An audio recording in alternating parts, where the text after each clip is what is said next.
safari and may include animal kills and carcasses. Viewer discretion is advised.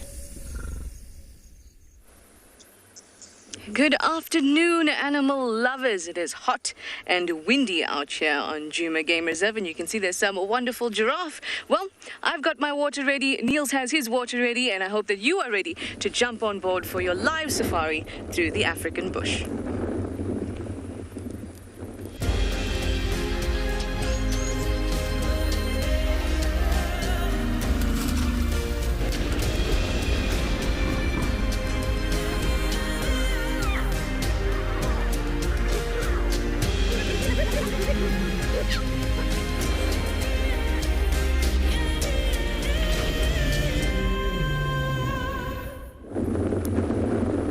Hello, hello. Like I said to you, very nice to have you on board. And we have these lovely giraffe out on quarantine. They're now steadily moving away from us. But just a gorgeous. Hi everyone, it's me, Trishala, and of course, like I said, I've got Niels on camera with me down in Djuma Game Reserve in the Sabi sands today. And it is hot. It's about 38 degrees Celsius. And wait for it, 100 degrees Fahrenheit. I was practicing that all day, just because 100 seems like such a good whole number. But very hot, which means that game viewing might be a little bit difficult today, but that's okay. Already we've had a brilliant start with these giraffe and a little steenbok that's chomping away. Hello, little steenbokkie. Now, if you have any questions or comments, please use the hashtag WildEarth, use @FC in the YouTube chat stream, or of course, you can use Twitch or whatever you like. And kids, you can send your kids' questions to kidsquestions@wildearth.tv. See how interested the steenbok is in all of this? Wants to be part of the action. Now, given how windy it is, it's not surprising that we have a good amount of animals out on quarantine. It's nice and open and clear, so if they can't hear a predator, at least they'll be able to see it. Oh, that little waggle of the tail was very, very cute. Now, plans for today would be to visit the waterholes. I'd love to have some good elephant action. This is the type of day that elephants don't just come to drink, but they come to play, they come to mud wallow, and most of all swim. So that would be awesome. So I think I'm going to go down Treehouse Dam, Twin Dams, and maybe even up to Chitwa. I think that would be awesome. Well, I'm sure I'm not the only one whose plans are to go to waterholes. I'm sure you'll hear more about that, but let me be off.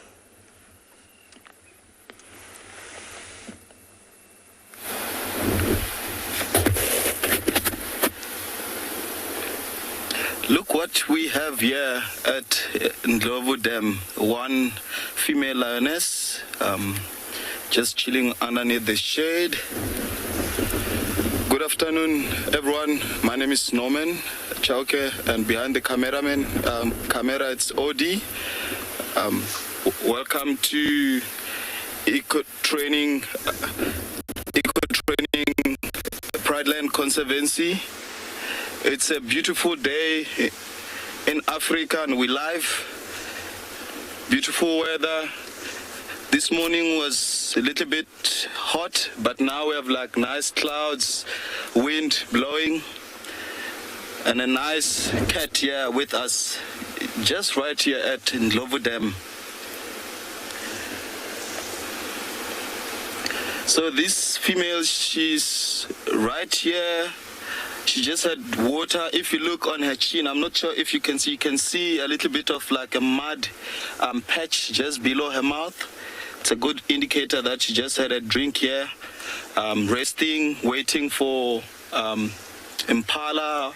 We actually, before the show started, we actually saw her trying to hunt something. It's very unusual that you get a cat, especially at this age or size or on her own, but here at Pridelands, we have been witnessing a very unique behavior from lions. She was part of the herd at some point, and then over the last few months, this female was on her own, and she never again rejoined with her pride. So this lioness that you probably most of you have seen alone.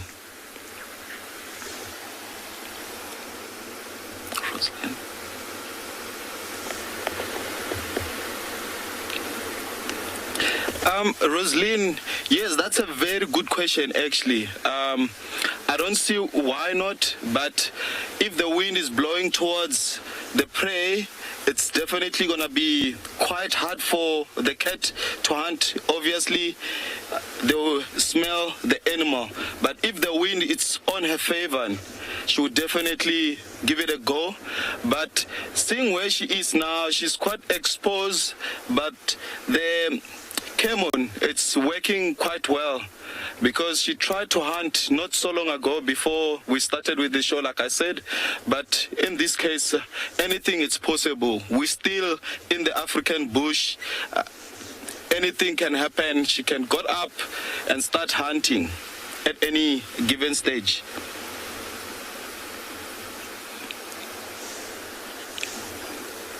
You can see she's just like resting, saving some of her energy for later on.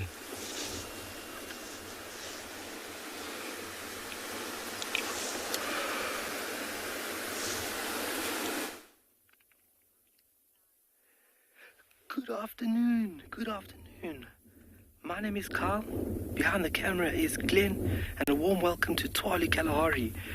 Alright, picking off from this afternoon, obviously all things pay off. Good afternoon, guys. From this morning we were following these two boys, and in the mix of things midday, they took down an oryx. And looking at the horn length, a pretty big oryx. So there was a very important question asked this morning.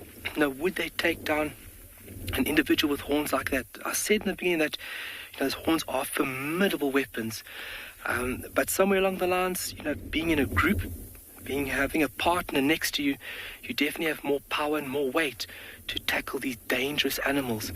So this animal could have been a young individual, could have been injured, it could have just been at a time where things just needed to happen.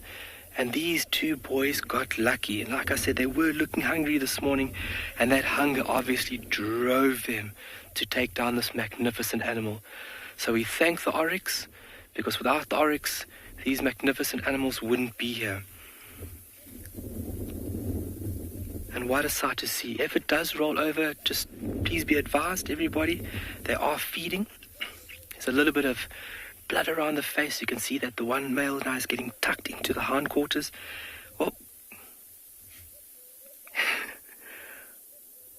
It's going to give the oryx a nice snuggle. It's typical snuggle weather. And look how big those tummies are. Oh my word. Big food baby. Really distended. So anywhere between 8 and 12 kilograms. We spoke about the intake this morning. And it's pretty incredible to see from the beginning of these boys that we found this morning, and how they were scanning, kind of taking things easy, reserving energy, and everything played out for them. Patience is key, and experience also would have been a big draw card for these two males, because experience is vital to know how to handle this animal. One would have been on the hindquarters, slowing it down, and then when the opportunity presented itself, the other individual would have gone for the throat. Arms around the neck, drawing himself closer towards the neck of this magnificent beast, and then clamping down with all his might. And then the other individual trying to trip it. Still dangerous. Even a swipe or a kick can inflict quite a bit of damage onto an animal like this. Fragile bones, small muscles, so they've got to be careful nonetheless. But they have succeeded. Look at the muscles. Oh my word. Just right. A little bit of a gory part there, guys. Just be advised, please. Oh, you can see he wants to get into the shade. He wants to be feeding in the shade. Obviously, the heat, it's quite cool today. But laying in the sun and while you're feeding, you're gonna experience a little uncomfort. And being in the shade, it is definitely a lot nicer feeding on your lunch. But how amazing to see this story unfolded from this morning. How incredible.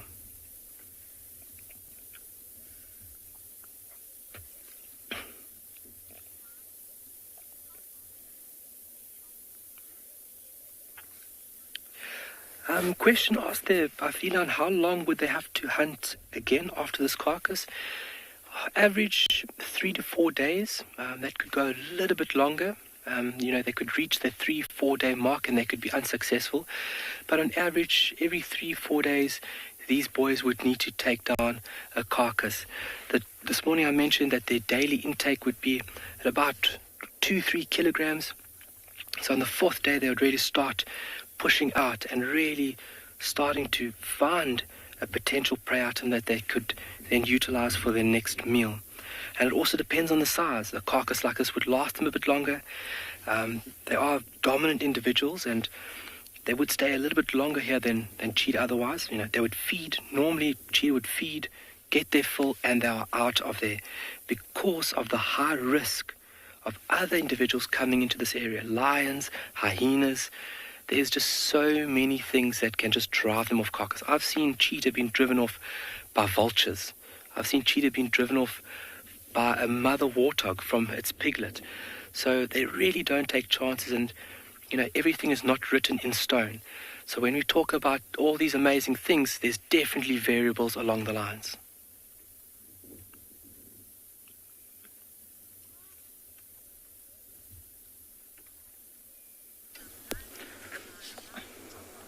Good afternoon and welcome to andBeyond Ngala, where we've decided to head down to the Waterhole. And we have found what looks like a juvenile tawny eagle.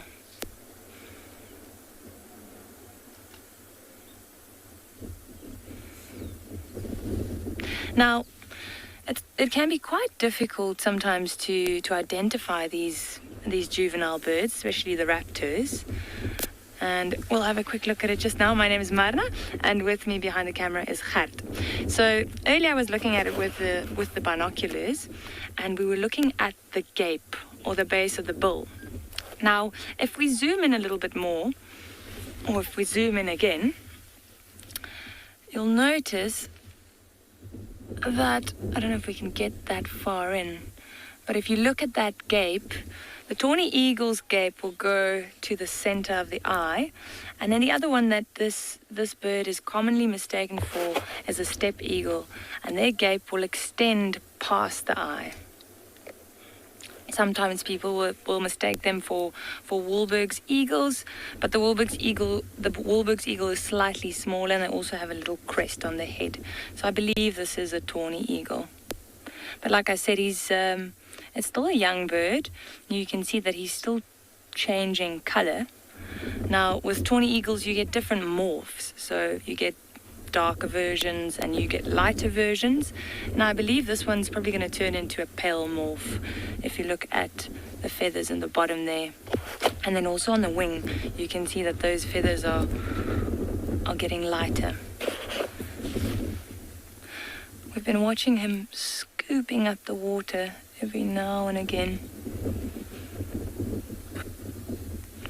As mentioned, it is a really hot day. It is about 41 degrees Celsius today, or 105 degrees Fahrenheit. The hottest day we've had this month so far. So we're hoping that a lot of animals will come down to the Waterhole this afternoon.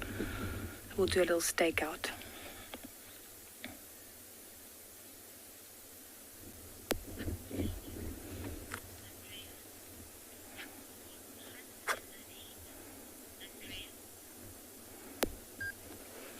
Andreas, I have seen them hunt in the heat. A lot of the times in the middle of the day, you might see them sitting on a dead tree high up in the branches, and they'll hunt.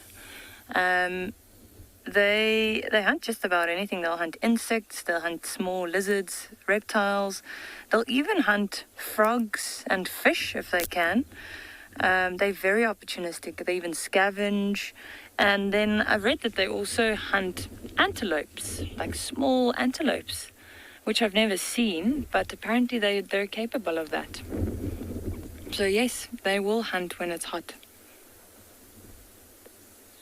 But these tawny eagles, I've mentioned this before, but they're really, really sharp. So a lot of the times when we're looking for predators, if you see a tawny eagle coming down, or battalier eagles, then there might be something.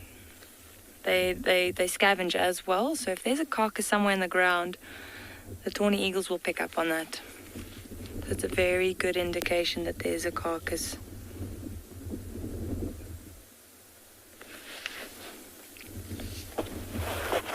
But what a beautiful bird.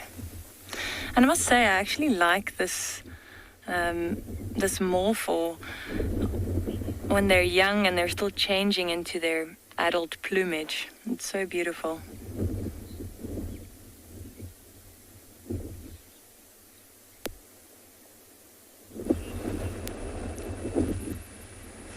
Here we are also at a waterhole. We made it down to Treehouse Dam to find not only one but two hippos in the dam. The other one is still submerged, as you would be in this kind of heat. And what was most exciting when we approached it is that there was a gymnogene having a drink. That's in a nearby tree, but it's silhouetted. We'll have a look at it in a bit. I'm hoping it'll come down to have a drink again. I haven't seen a gymnogene drinking in a dam before, so that was quite cool. Much like how these hippos want to feel. You can see a little bit of that nose popping up for a breath there. And now we can have a look at the gymnogene, or African harrier hawk. There it is.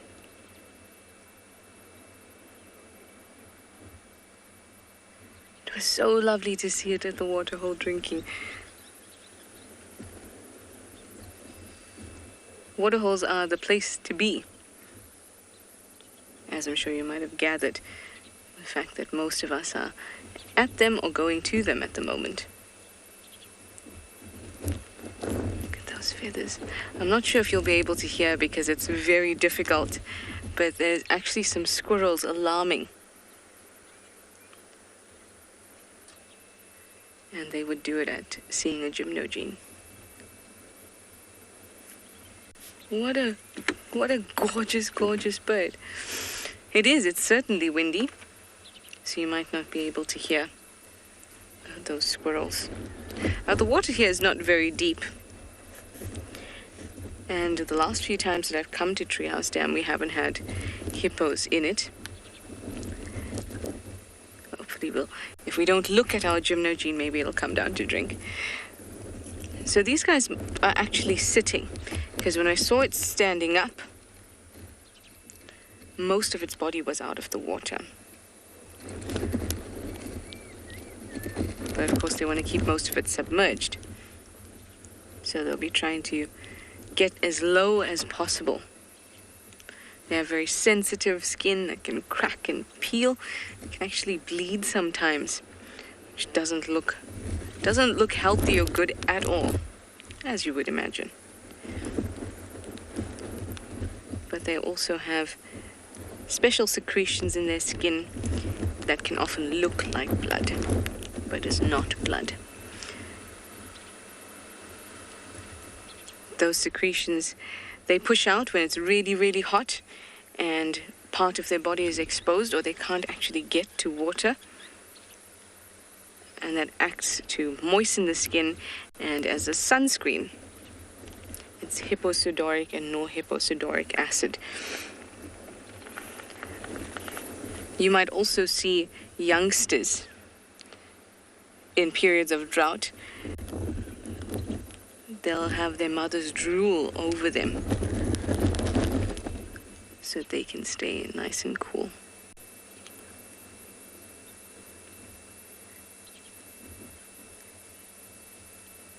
Look at this creature.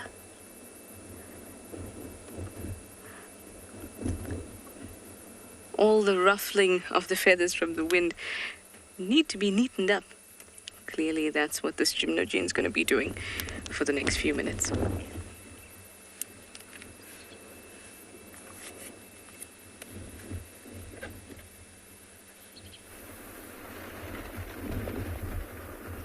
All right, little gymnogene taking the full brunt of the wind, and the wind keeping things cool here for these two boys.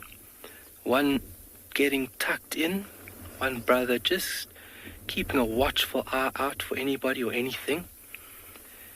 And quite remarkable what this all played out for us today, and we could be part of it. So males like this in coalitions, they would obviously be in a stronger position to bring down larger prey. So at one given time, they would eat more meat than a solitary cheetah, for example. So a female, she would almost need to hunt every day. So the mom and three that we've been visiting, for those little cubs, every day or every second day, she would need to go out and hunt for those little ones. Solitary animals, every 2 to 3 days, so would these guys. Give or take what's happening within the environment, weather conditions, animal movements, you name it. And a daily intake between 1 and about 4 kilograms they need to keep those big bodies fueled. Look at the chest moving on that animal.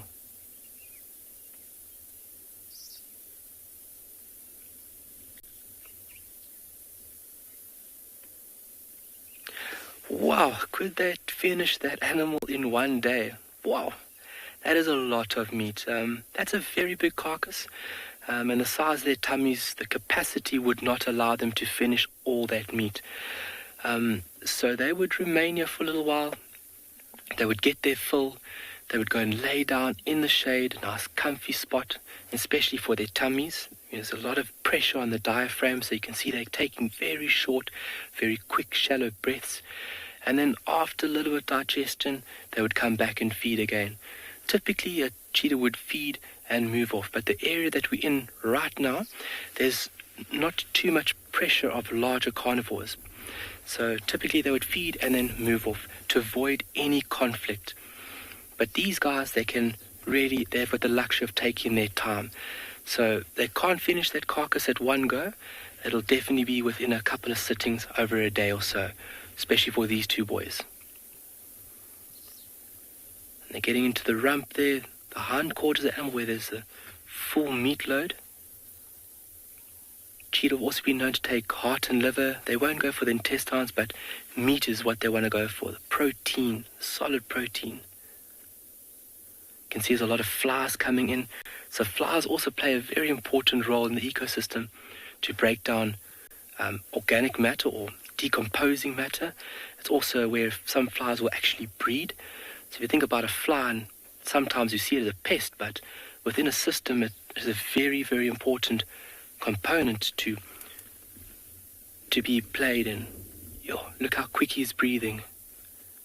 Very, very quick. Because that tummy's so full, there's a lot of pressure on the diaphragm, and so he's got to take very short, quick breaths. But you can see other brothers feeding now, and the other chap has found a nice shady spot. He's just taking it easy. And look how the cat is feeding. Look how this one brother's feeding. No paws on the carcass.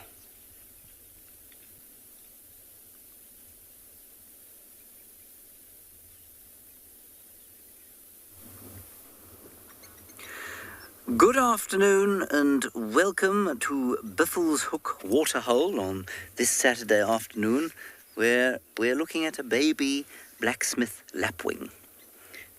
And if you listen carefully, you can hear its concerned parents tinkling away at it. Not sure what they're saying to it. Sorry, excuse me. My name is James Henry. Hello. On camera today is BK the Biceps. There is his thumb. His biceps don't fit on the camera. They're too large. Let us go back to the plethora of birds we have here. We have got 2 cattle egrets as well. There they are, resplendent in breeding plumage. We have a number of grey herons, which is quite unusual. If you go towards the right-hand side there, you'll see some grey herons, 1 adult two youngsters, two juveniles.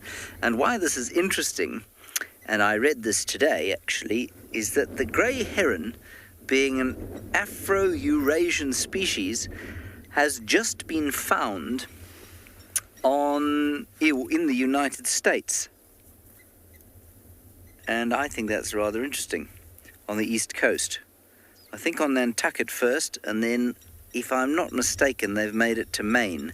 One or two individuals, and really would be quite interesting to see if more than one gets there and a population of these birds becomes, I suppose, established in the United States, and then, well, who knows from there where they could go. Be fascinating to follow.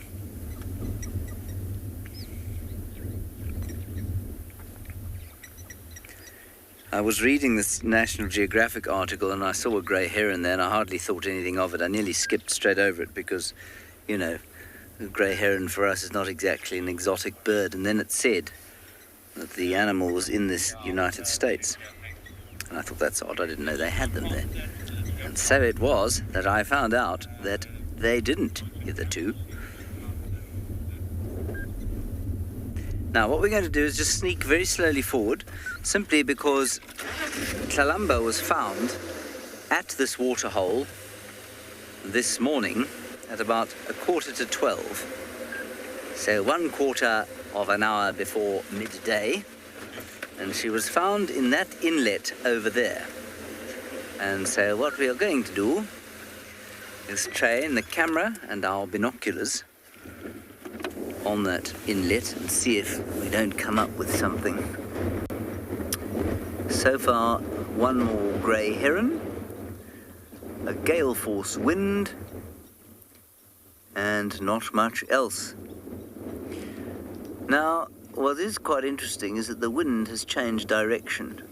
So it was like being in a blast furnace earlier today, and now it's changed from northwest to southeast, and it's quite cool. So I think there's a front moving in, which will probably be here by tomorrow.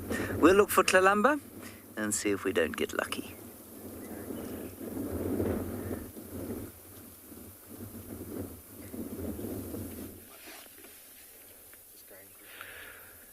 Wow, so definitely getting his full, making sure he's getting all the nutrients he needs.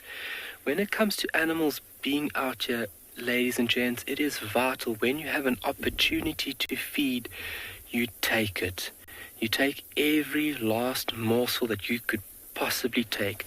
Because if something had to come in here and these guys had to make a beeline, unfortunately whatever they've gotten is what's going to have to drive them and sustain them for the next couple of days.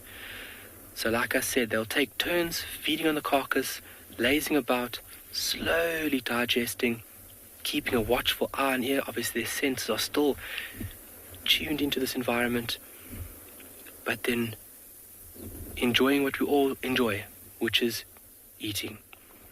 Well, I enjoy it. I hope everyone else does.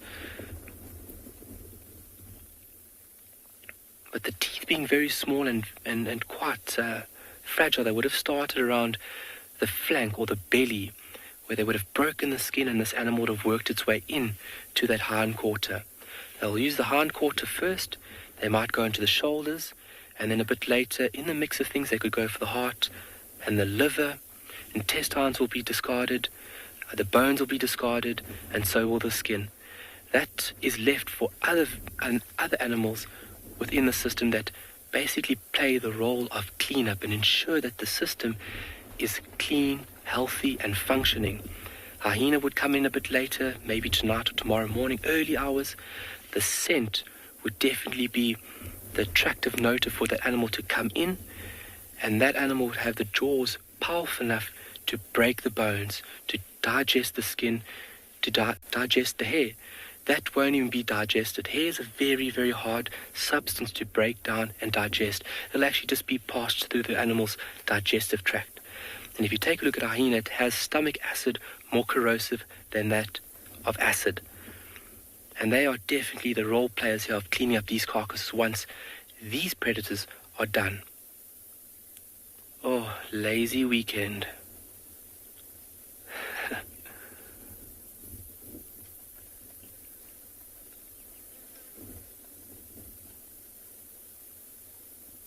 What a beautiful scene.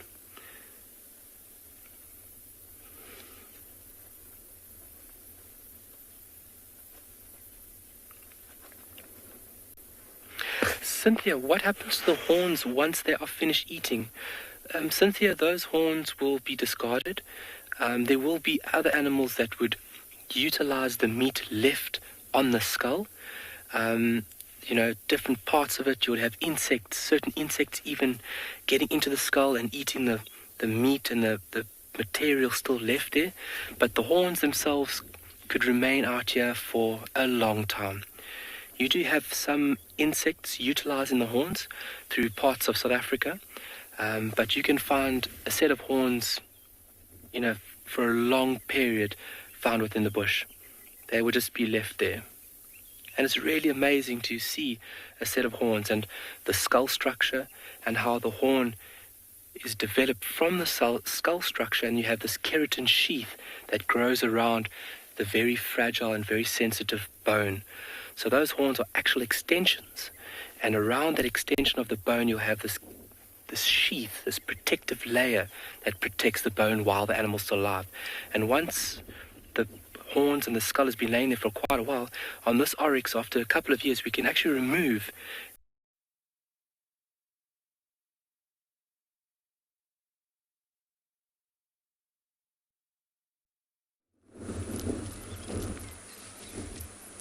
Sorry about that, guys, but we are at Twin Dams, and we found the Djuma Pride from this morning.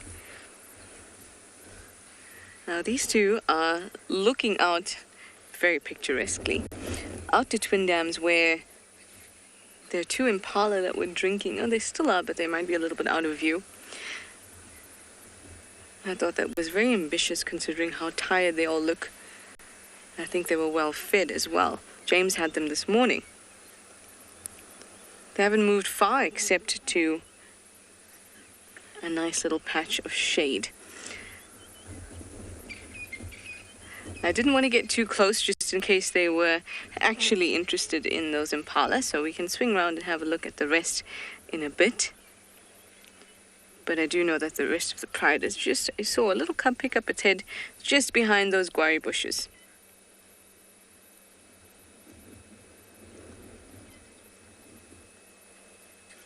You can see some resemblance of animal behind there. I promise you, it's a lion.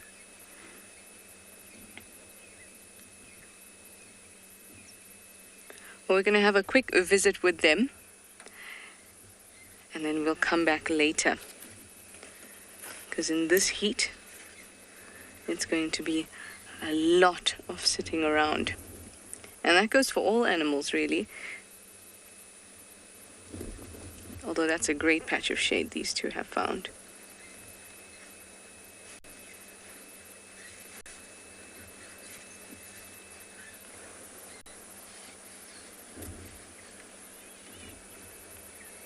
They're still giving those Impala a look, but the Impala have started to move off already.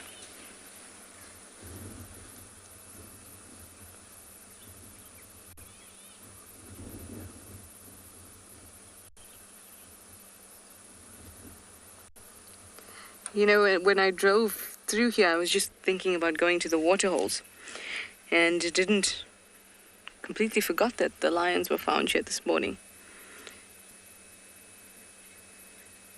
It's always a nice surprise to see them when you don't expect to see them, even if it's because of your own memory. Oh, there the Impala's just come out now. I think it might have got whiff of the lions.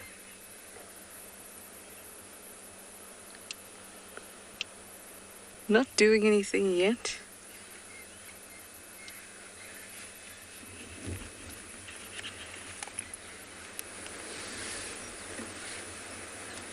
It's so windy that the Impala would not be able to pinpoint what direction the scent is coming from, if it can detect any, really.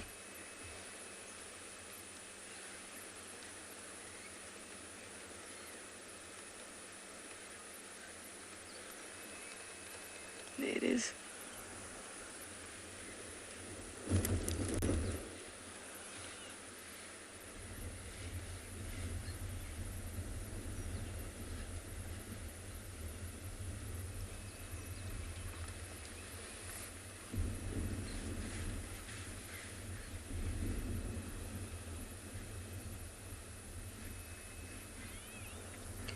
just chilling. So all I see are two here, but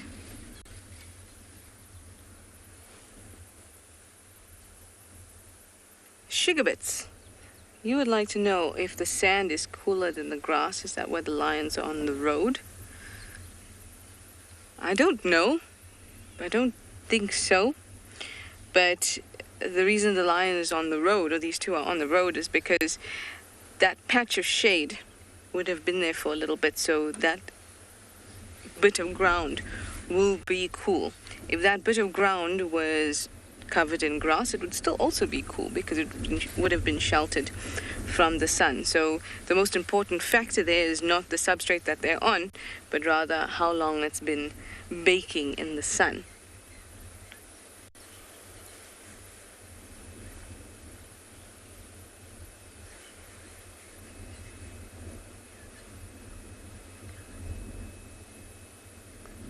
Oh, there was a little bit of a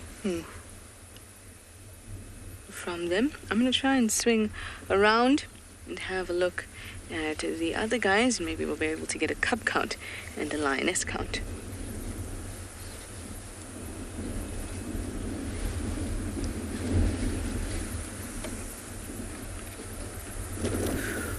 Hello, my name is Kevin, and I used to be a kudu.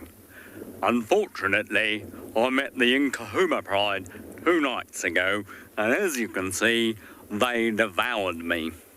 All that's left of me is my magnificent rack of horns, but the rest has been scattered to the wind, or more accurately, to the ground through the bowels of the Djuma Pride. Aren't I a sad and forlorn-looking fellow?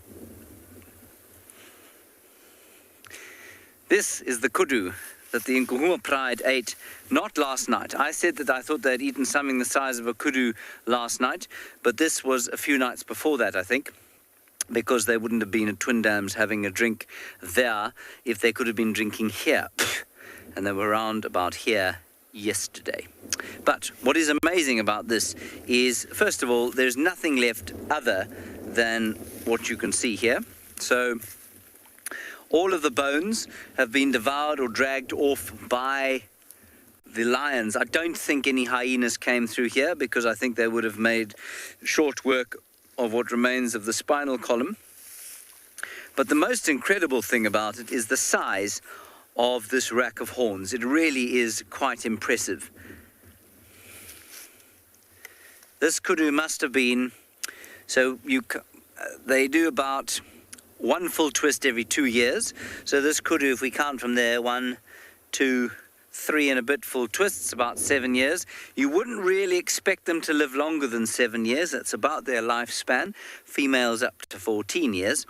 But 7 years for a big bull. So this was definitely a big bull, probably just slightly past his prime. Really impressive. And what amazes me, because I can't understand it, is that the hunters who will go after something like this and shoot it, which I really just don't understand, they derive the wealth or the value of a kudu by the width that its horns spread like this. So they'd measure it in inches, and that's how they would define and value this kudu as a trophy. The Djuma Pride valued it by the tenderness of its loins, its fillets, its sirloins, its rump, and all the other nice cuts that they devoured a few nights ago. So there it is. Kevin the kudu, no longer. Goodbye, Kevin. May you have a lovely day, wherever you happen to be in the ether. Someone's going to get a big fright when they drive past that thing.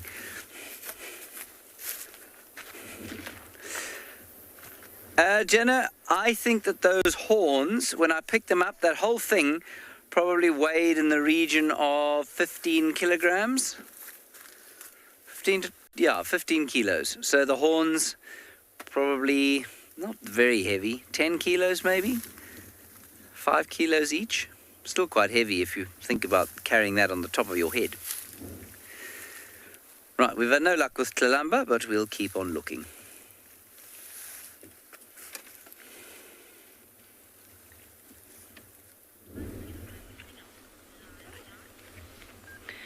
So we've received our first visitors at the Waterhole.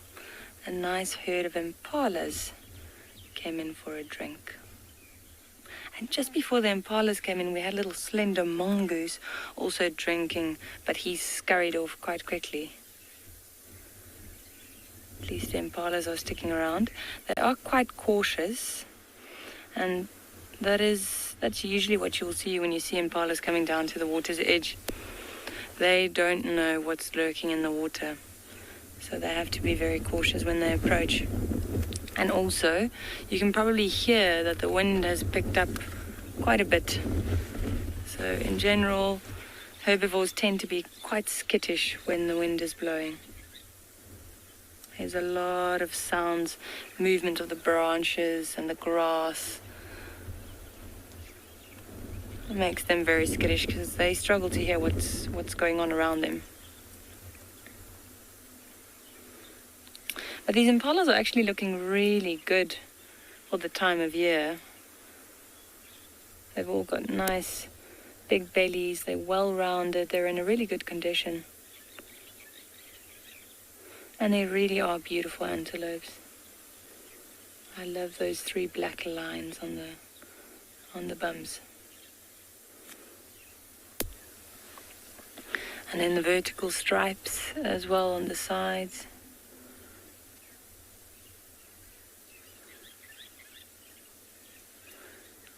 They are really beautiful. So delicate as well, if you look at the face. The one that's drinking below here, she's got an oxpecker on her head. Oh, look at that. I think he's aiming for the ear. Yeah. Trying to get it off. There's another one on the ground. Look how muddy her hooves are and the ankles. If you look at the front legs.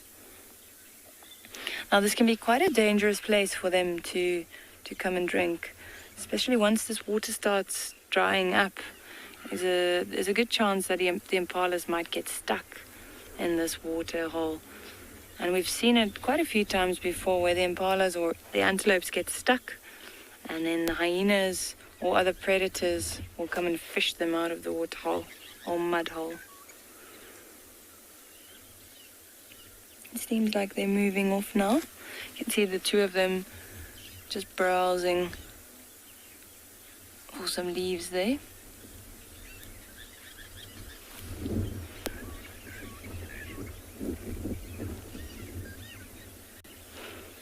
We're going to sit here for a little while longer, and fingers crossed that we get some elephants coming down for a drink.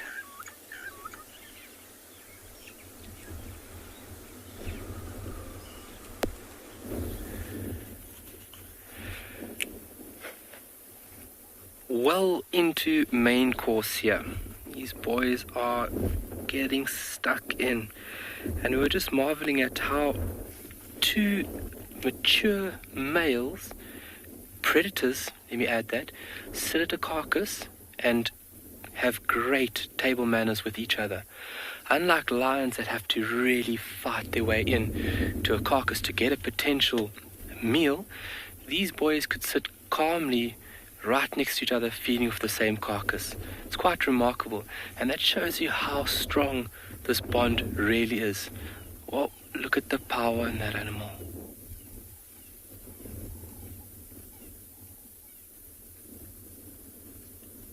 So the right-hand rear rump is done, and as well as the right-hand front shoulder is almost completely done.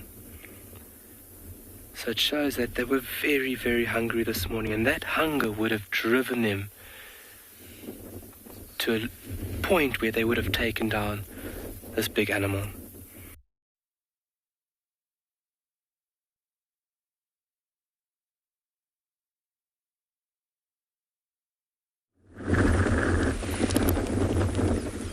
Sorry about that, guys, but we're back here with the lions, which will get Tswalu back in no time. I've managed to move over and see the rest of the pride. There's a cuddle kerfuffle going on there. So I think the two lionesses that we saw in front, after having a nice good look at them, seem to be Ridge-nose and the oldest lioness that has now passed away. The oldest lioness's daughter. The one that was the sister to the Nkahuma male. So that looks like those two that were sitting up in front, scouting out the dam. And over here, we just have one big lion puddle. So there's at least 6 lionesses here at the moment. And that's just judging from body size, because I don't see, or I hardly see any faces.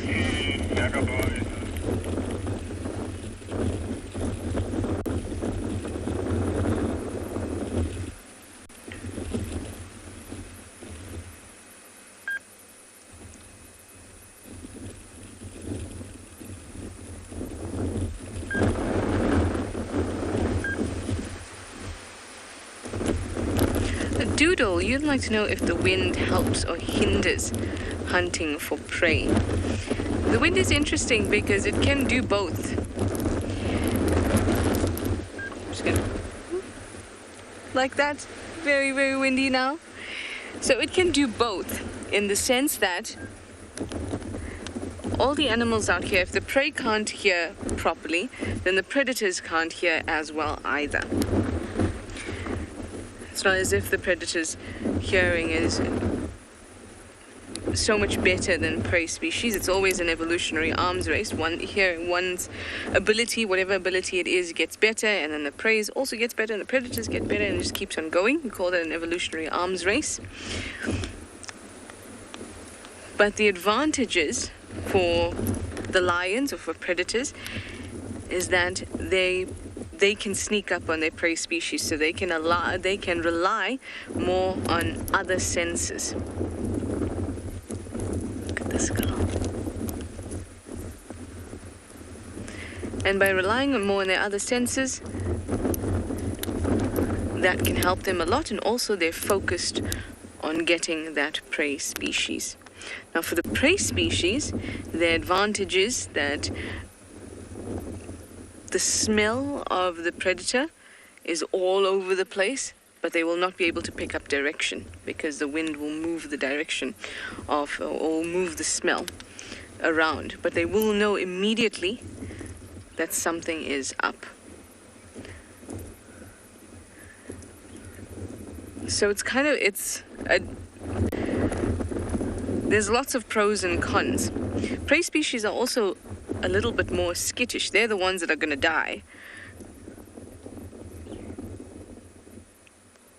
So they might be a little bit more excitable and less focused, whereas the predators will be absolutely focused on getting somewhere or something. Which means that they're not thinking about where'd the smell come from. Did you hear this? I didn't hear this. Where's the rest of the herd?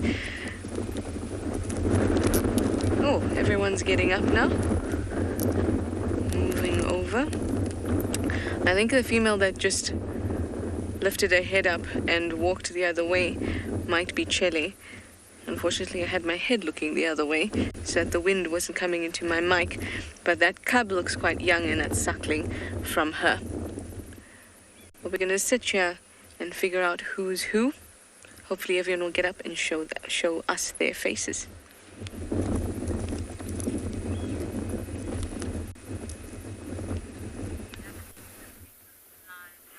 Here we have got a little herd of zebras. They are out in the open, quite possibly because it is windy, as you were discussing with Trishala. Very relaxed, probably quite relieved as we are that the wind has changed direction and is cooling them. The light is still very harsh at this time of the afternoon, at this time of the year, when there's so little colour in the actual bush. The colours seem to come out when the light softens. All the different shades of honey and copper and gold. But when the sun is this high up, it tends to look a bit blown out. This chap is possibly resting his head on that marula tree.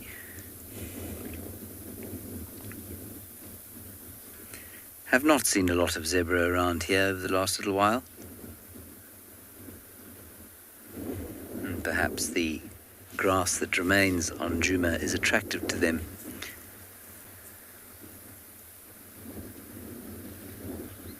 I also suspect that the firebreak's pretty attractive to them because it's got patches of nice green grass on it. Nice short green grass, which is what they favour.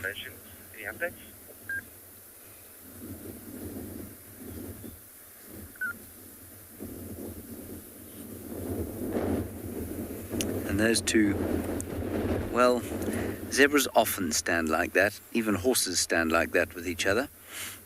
And I suppose it must be some kind of defensive arrangement where you're able to look back and front at the same time. Afternoon, we have Sandy south of Tswalu Dam on pump track.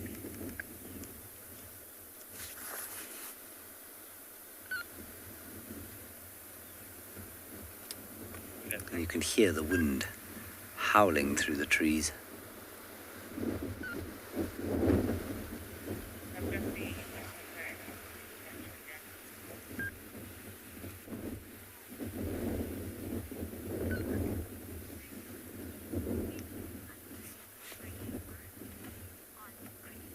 Aunt Christine, I don't know if the wind will bring in any unusual migrating birds, but I suspect that those grey herons, because to find 4 of them like that was unusual, have been blown in on this wind. And if a big storm comes, you do often find a squadron of raptors flying in front of it, of all kinds, all sizes and shapes.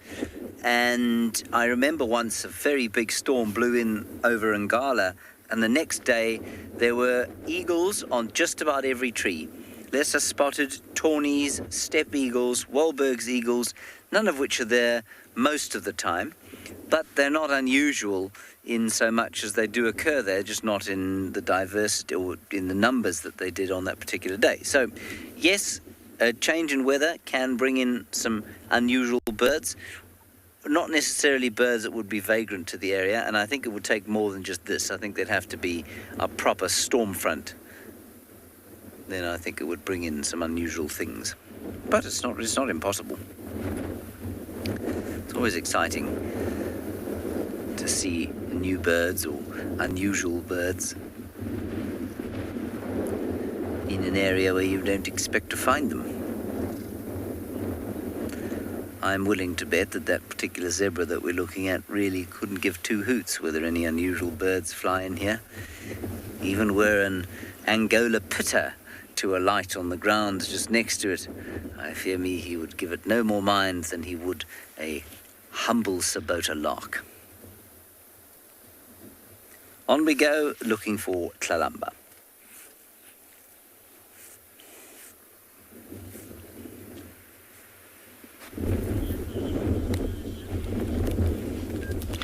So not much has changed on this side. We're currently just watching some red-billed oxpeckers on the edge of the water, just having a little drink. And then you can see, if you look at the water, you can see all the ripples on the water there. So the wind has picked up quite a bit on this side as well. There are some hippos in the Waterhole, but we just see the nostrils every now and again. They're also taking cover right in the middle of the Waterhole there. I think they're completely submerged now. It could take a while before they come back up. They could stay under there for 6 minutes if they wanted to. There's one's head. There you go.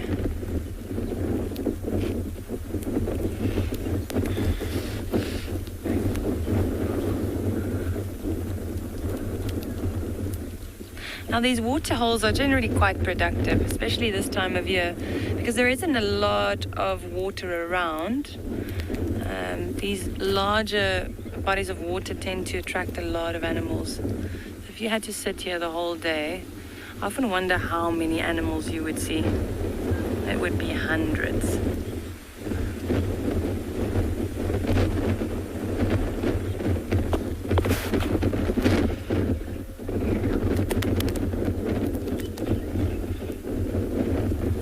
I think with this breeze, it is nice and cool where we're sitting at the moment as well, even though it's 41 degrees Celsius.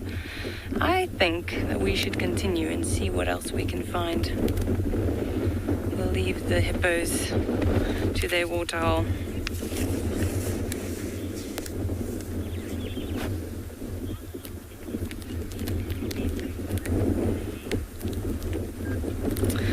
Renee?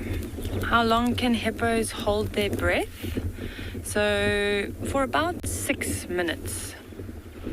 So once you see them going, I've actually tried to time this, because that's what the books say. They say they'll stay underwater for around 6 minutes, but I've never actually seen them going under for that long. I've timed it before, and these ones, I'd say they're coming up at like minute intervals, but yes, around 6 minutes, Renee. I think earlier we counted about 5 hippos here, but it's quite difficult to say now, because you only see the heads popping up every now and again. Right, so we're going to continue and see what else we can find.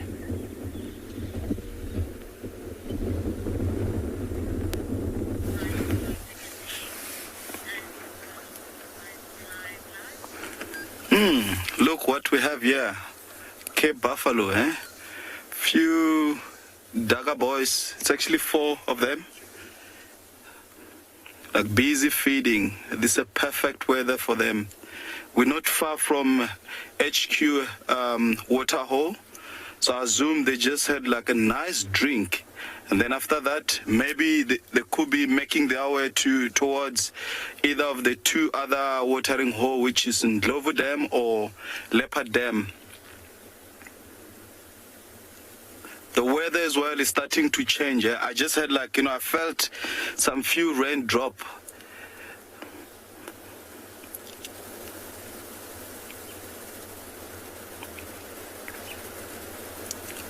Look at that, eh? Can tell this is a very, very old buffalo bull. Eh? They're also known as dagger boys for rolling in the mud and sticking at the back of the head.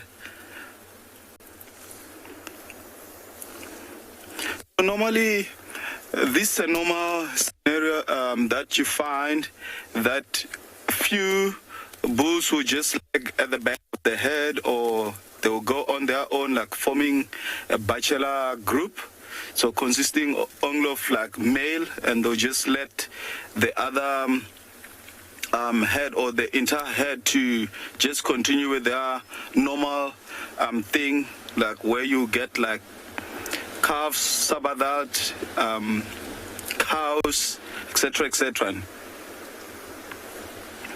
What I'm also seeing is that the one far right is feeding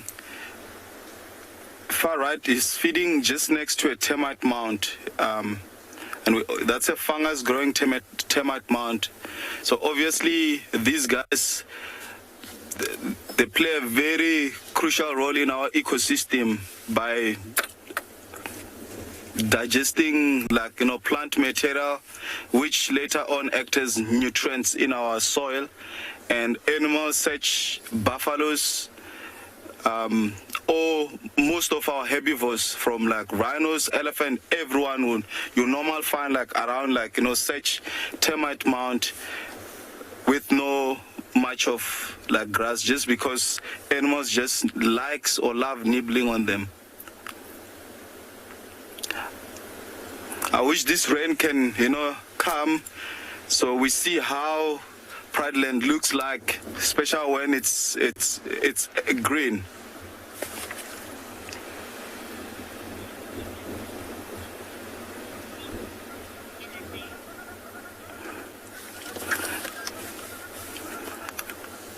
Good question. Good question. I did not catch your name, but I'm not really sure how much they can eat a day. But I can go and, have a look, and I'll come back to you. But knowing their digestive system, they don't need to eat so much because they are what we call a ruminant. So meaning they'll spend less hours feeding, and later on they'll just find a nice tree or a shade or on a wallow in the mud, just sitting in the water. They'll just again rechew everything. So their food it's get rechewed through 4 different chambers of stomach. Comparing this with elephant has to, at least for an example, spend plus minus 18 to 20 hours just feeding, because only 45% of what they eat they can only digest. But with an animal like this, their digestive system is very efficient. So I'll assume less hours, but I'm not really sure in numbers how much they can eat a day.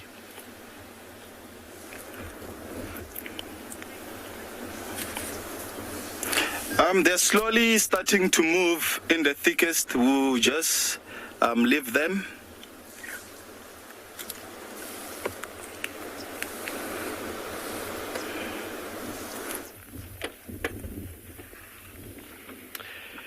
This chap, there's no stopping this one. He's like me at the dinner table. This one brother has not stopped since you guys left us.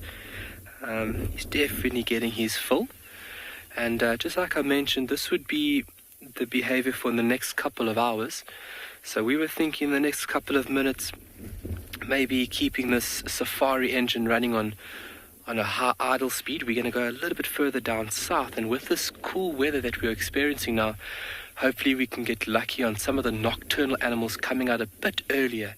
Something like a Cape fox or maybe an aardvark, even. That would just be a cherry on top of the cake. Oh, a little bit of teeth showing there, a little bit of aggression, and then a little bit of vocalization given from the one brother that's currently busy feeding. He's obviously in a nice spot and doesn't want to be disturbed. So there was just a little vocalization and then a little bit of aggressive posture given from the facial features of that animal.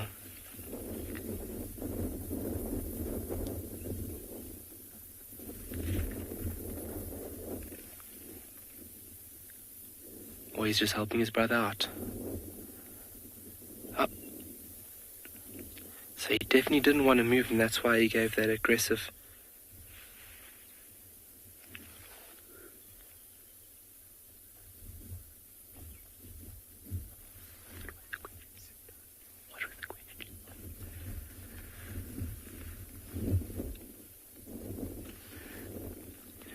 But this will plan out for the next couple hours. They will laze about, and these boys know that they are quite dominant in this area, so they'll more than only likely move off early hours this evening, maybe even tomorrow morning off this carcass. And once they move off, that's when all the other animals will start moving into what is left of here. Jackal, obviously with the wind direction, Jackal will pick this up from a good couple of kilometers. They've got a really, really keen sense of smell, and they'll be drawn in from this carcass, the smell that's released from the carcass. And then later on, brown hyena,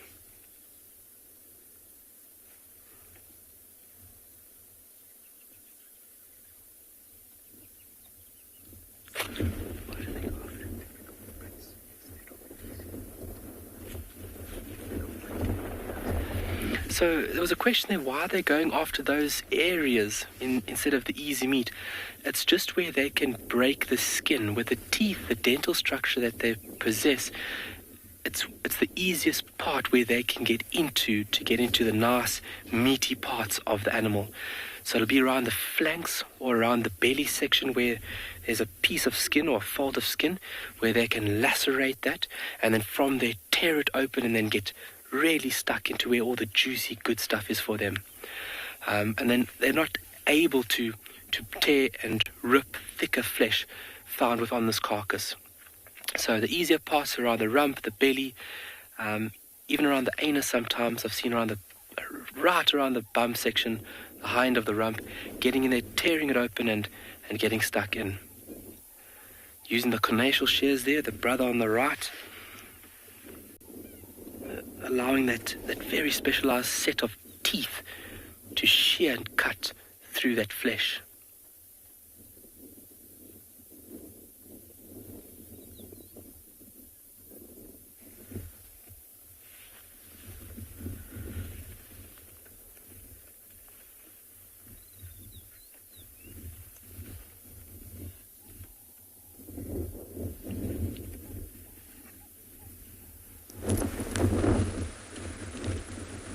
I guess the cooling temperature, it's a little bit cooler now, and the wind has prompted some movement.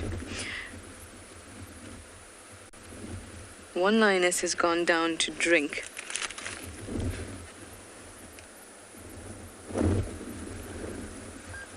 Looks like the Impala have run away. All right, let's reposition so we can get a view of the dam. Looks like she went down to drink. Old Impala ran very, very quickly. Yeah, she is going down to drink. So that means that hopefully the rest of the pride will follow. So I think I see 6 lionesses.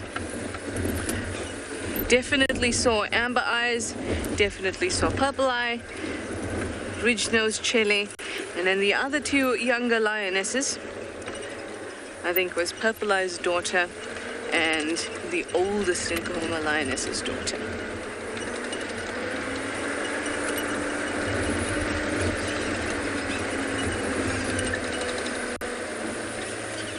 There we go.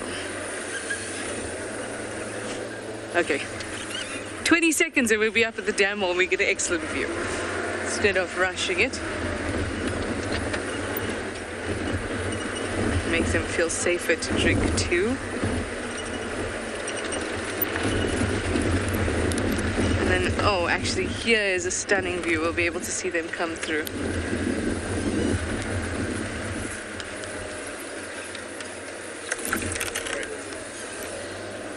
Let's do it like this, otherwise I feel like I'll be too intrusive to the dam. How nice is this? You can see everybody coming through. This is awesome.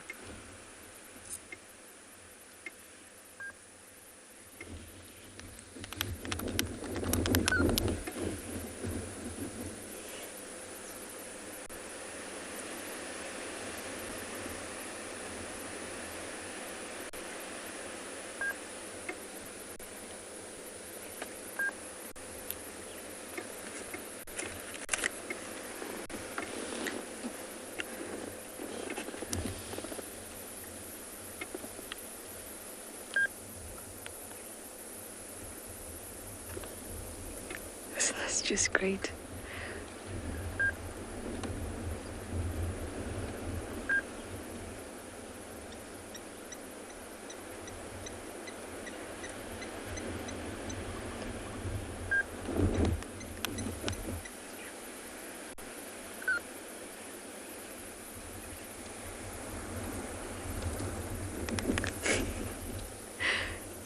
And just enjoy it. There's nothing I can tell you except that we're very lucky to see this.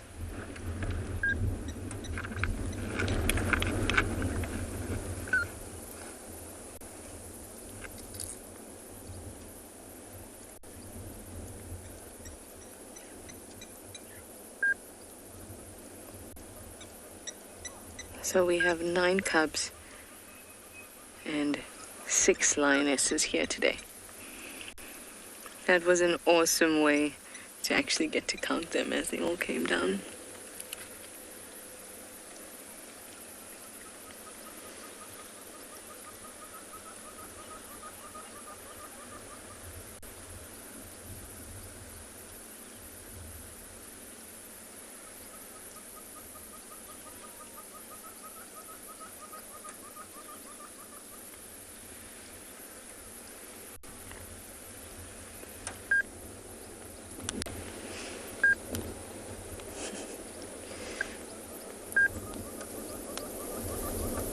feel a little bit like an old lady, but this reminds me of a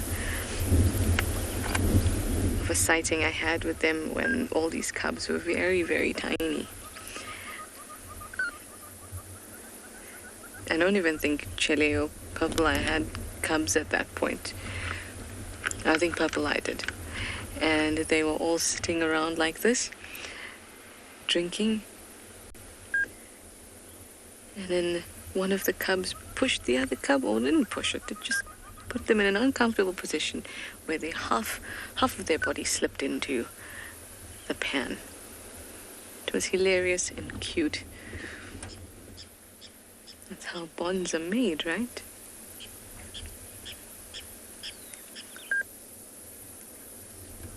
I had a wonderful comment about how special this sighting is. I'm just gonna grab that name again.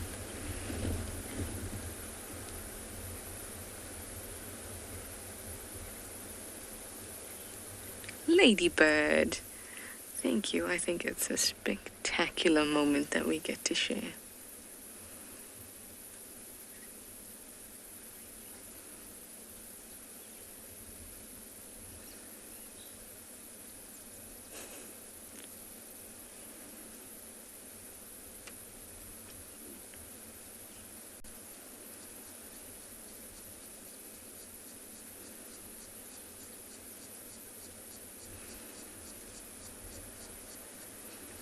This will be the biggest fright for any animals that want to come down and drink at Twin Dams. There's a whole pride of lions waiting for you.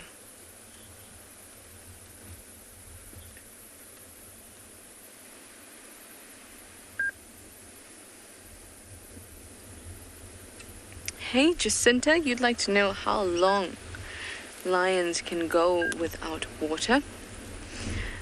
I don't know specifically, because they get a lot of their moisture content or the moisture requirement from the blood and the prey that they eat. But like with any mammal, once you go past a few days without water, you start to be very, very dehydrated. So of course they need water, and they will drink as often as the opportunity presents to drink, but they can also get that moisture requirement from the blood. Very seldom have I seen a lion pride and sat with them the whole day and them not go to drink. And if you've watched them at a carcass, you can also see how blood can make up a lot of that moisture requirement, because the internal cavity of an animal, the blood kind of pools there, and it is literally a pool of blood, and you will see them lapping it up too.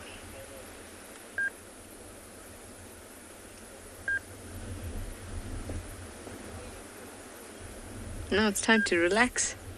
Day at the beach.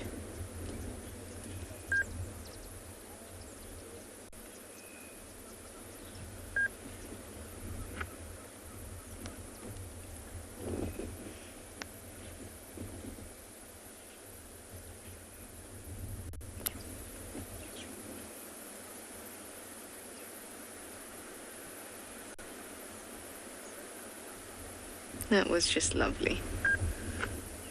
Thirst quenched. It's actually cooling really nicely. Perhaps it'll be an unlucky day for any herbivore that comes along to have a drink.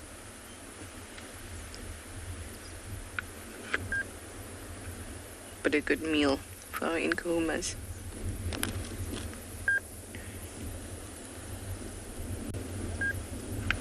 Sorry about my game drive radio beeping like that. It's constantly going now, especially since it's been a long weekend in South Africa, or for most people. Heritage Day was on Thursday. So everybody, after all the lockdown, wants to get out and about.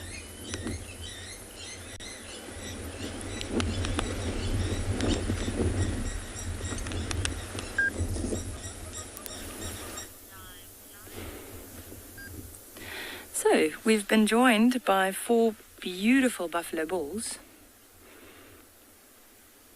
And all 4 of them quite large.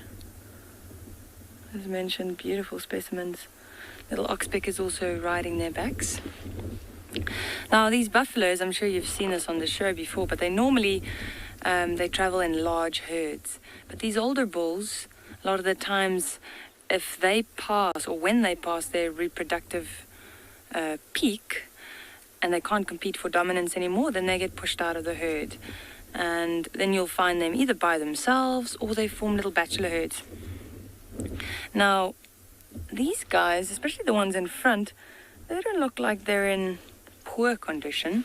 So sometimes what you'll find is that these bulls might break away from the larger herds and they'll form little bachelor herds just so it's safer and they're not by themselves.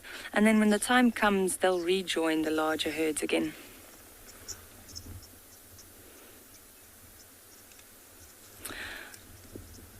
A lot of the times with the older animals, I'd like to draw your attention to, let's just see, this one in front here, Gert. There's one, if you look at on the side, closer to the back leg, you'll see that it's like cracked and hairless there. Now, because these animals are so dark, you can imagine they attract a lot of parasites. So a little bit down.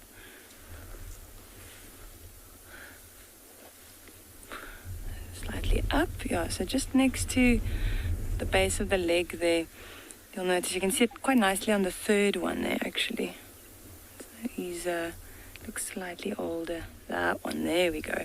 So you can see that hairless patch there at the back. It's cracked and it's hairless. So like I'm saying, because they're so dark, they attract a lot of parasites. And the way they treat that is that they'll go and they'll roll around in the mud. And then afterwards they go and they rub up against a tree or something just to help dislodge those parasites. But then when they age, you'll find that these bulls will have these hairless, patchy spots on them just because of years of trying to get rid of these parasites and keeping themselves cool.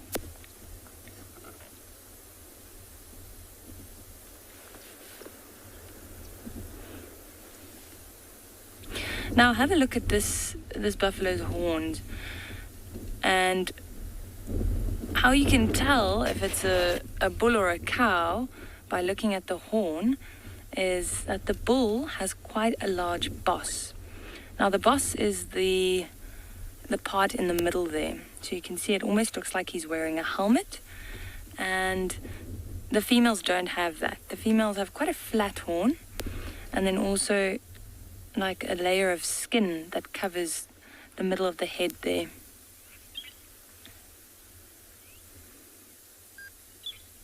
There you go, you can see it quite nicely there.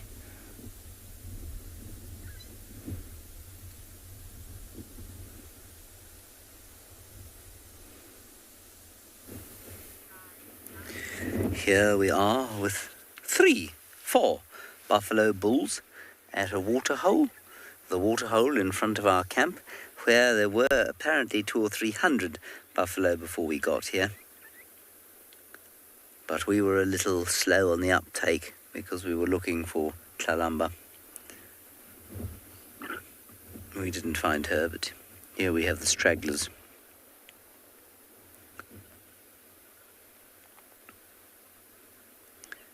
They seem to be looking at another buffalo behind the bushes and not really knowing what to do about it.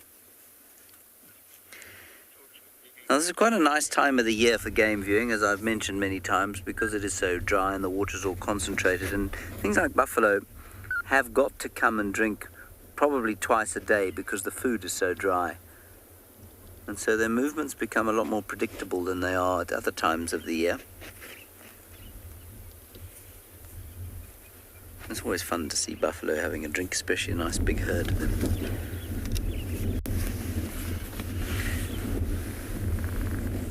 The rest of the herd apparently is headed off towards the east. And I'm sure these old bullets will follow.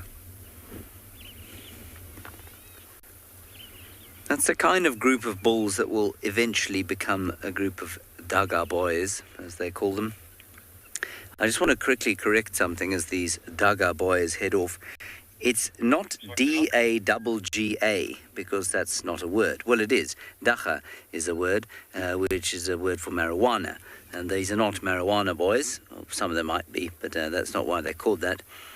The word Daga comes from the Zulu word umdaga, which means mud. And so, strictly speaking, if you're writing the word Daga boys, it should be D-A-K-A. If you were vaguely interested, you might not be. You might wish that I just shut up. Let me go backwards a little bit. You might say to yourself, you know, I didn't come here for a lesson in Zulu spelling. Oof, that is pretty rancid. A cat has definitely relieved itself here at some stage.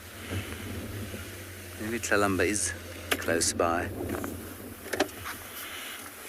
Anyway, there they are, emerging from the bushes. The Umdaga boys.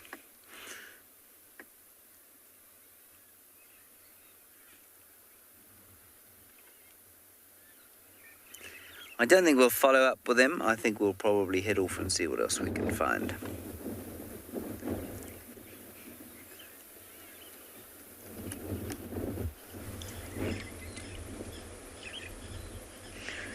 Most of these lions have moved back to the spot that we first saw them in. And they've finished their drink. That was such a lovely sighting.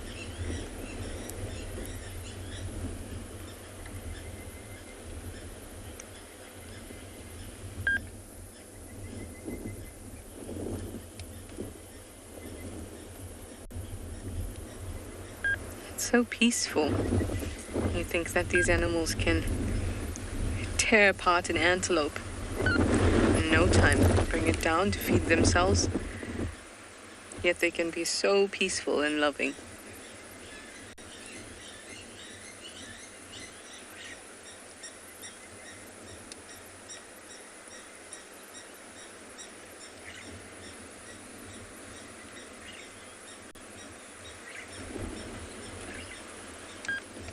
Three stragglers left. Will you get up to move?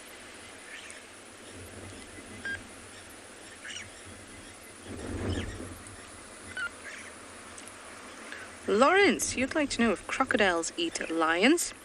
Crocodiles are certainly an apex predator. And they have been recorded to take a lion before.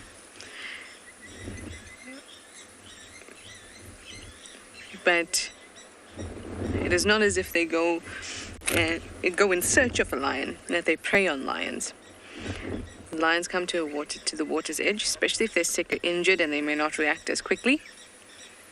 And then a crocodile could certainly kill one.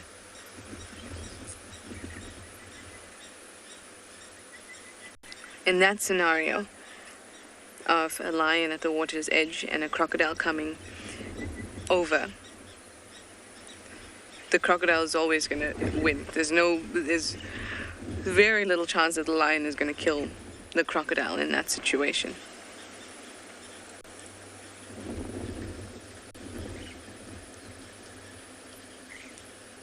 Crocodiles are formidable and not given as much credit, I think, when we think about predators and the kind of untouchables. When it comes to that, crocodiles are one of them.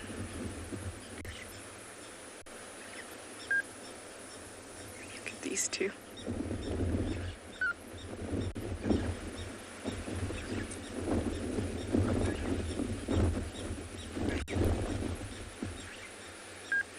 So difficult for me to tell the cubs apart.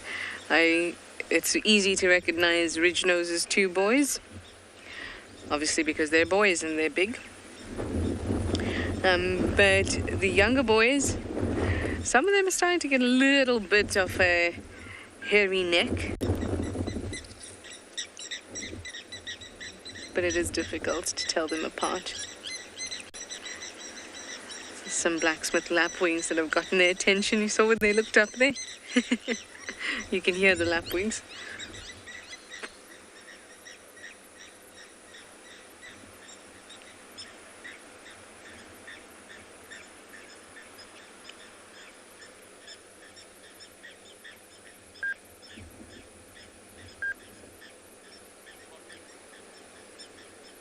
Eee, look at that.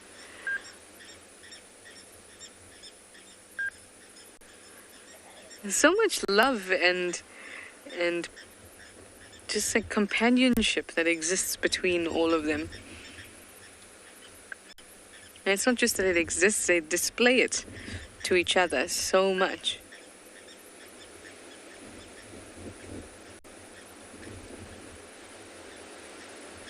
Well, just turn over and have a look. Where's the rest of the pride gone? They're still there, don't worry, just all the way at the back.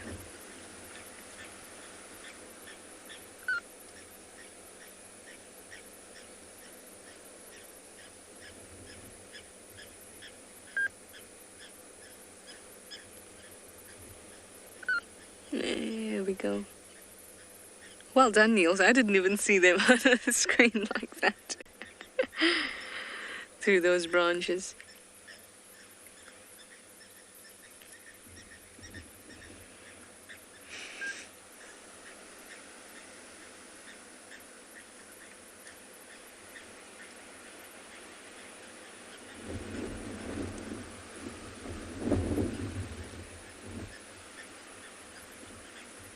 Really beautiful soft light now.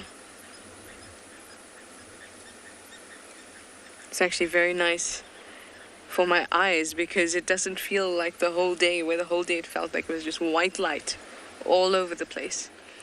And now it's lovely and soft, and they've moved back to their usual place. I think I'm gonna swing around too.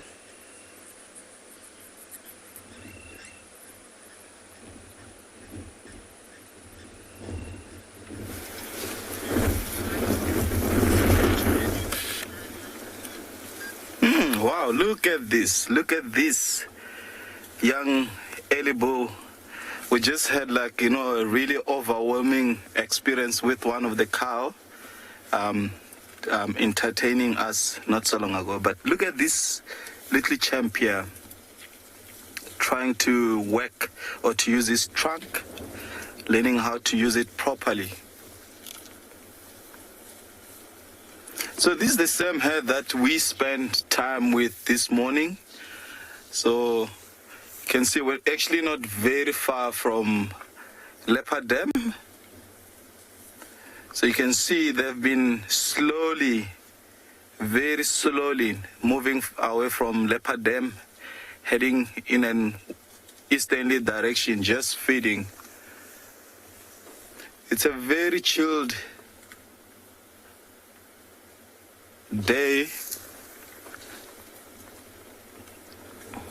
See how he's using his trunk and leg there, like the two combination works quite well, especially when you this young. You don't have like task to sort of like push or even like get to the cambium layer of the tree unless an adult or a bull push down a tree. Oh, look at that. Maybe he's gonna, can see he's just going for like something that's very soft, that he can be able, until he master the art of using that small little trunk.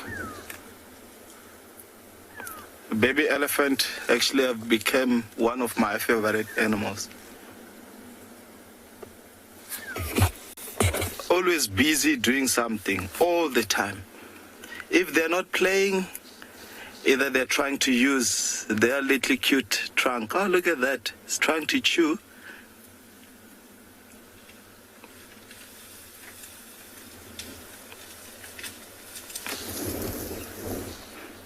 So now you can see this elephant are using whatever opportunity that's available, special food-wise. We're in an area where there's like a nice, good patch of brown grass or the dry grass. So it's not that much bad. just using whatever opportunities these animals will have. Like I mentioned earlier on, that they have to be feeding and spending so many hours feeding just to meet their body mass. And by the way, Ruth, I just checked on that information on how many kilogram do buffalo can eat a day. So I just did some quick research, and it's between 25 to 30 kilogram a day a buffalo will feed. That's like special for like an adult, somewhere around there.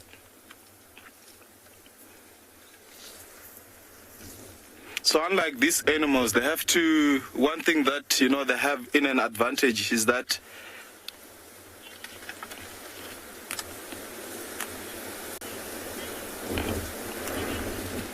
Tracy, I agree with you. These are very special animals, very special animals. I'm not sure if you guys have actually noticed on the ear of an elephant. It actually looks like, the map of Africa. I'm not sure if you have paid attention. Look at that, African elephant. Ear looking almost like the map of Africa.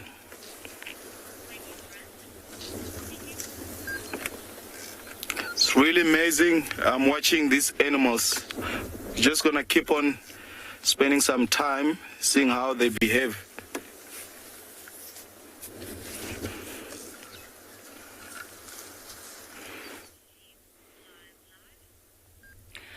So we've come across quite a nice journey of giraffes, and it's quite interesting what's happening here. So on the right you've got still quite a young bull, and then on the left is a female, the one that's feeding there.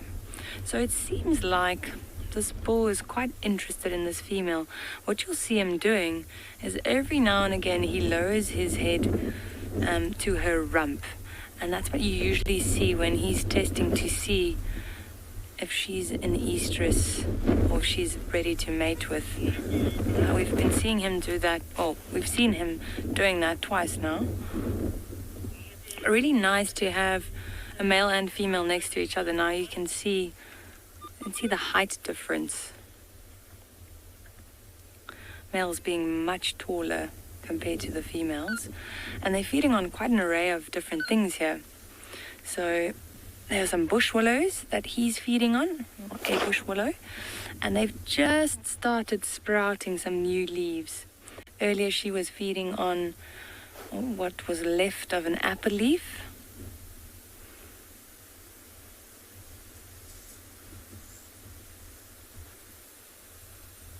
Little oxpecker sitting on his horn there. Yeah, but she's much shorter than him.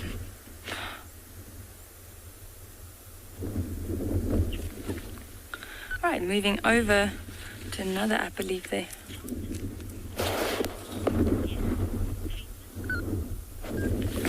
Caitlin, how tall do giraffes get? So a male giraffe will be around 5.5 meters, sometimes up to 6 meters, and the females will be around 3.5 to 4 meters. Now, I was actually hoping that female would go and feed with him, just to show you something when they're feeding on the same tree. Now, that tree isn't that tall, but normally the males will reach up for the higher branches, and because they're higher or taller than the females, that actually eliminates competition between the two of them. He can reach up and pluck some of the leaves that are growing a little bit higher, and she'll feed just below that.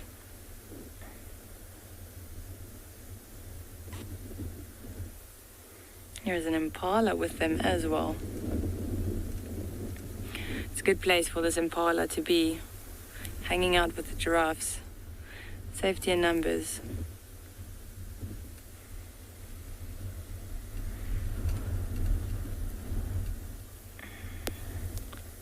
You can just see him at the bottom left of the screen, kind of at the base of that big tree. I think you were chatting about it earlier, but the predators do use this wind to their advantage. Earlier when we were around the waterhole, I was saying how this wind makes it really hard for the herbivores to actually hear what's going on around them because of the movement of all the grass and the branches and the leaves. So the predators know this. So now it's if they use the wind correctly, it's much easier for them to sneak up on these animals. So the herbivores have to be extra aware.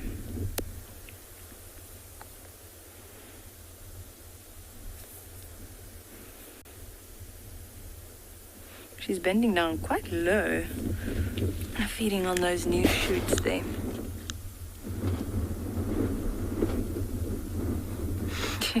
Look how he's twisting his head around to get to those leaves. Oh no, he's just scratching his neck as well.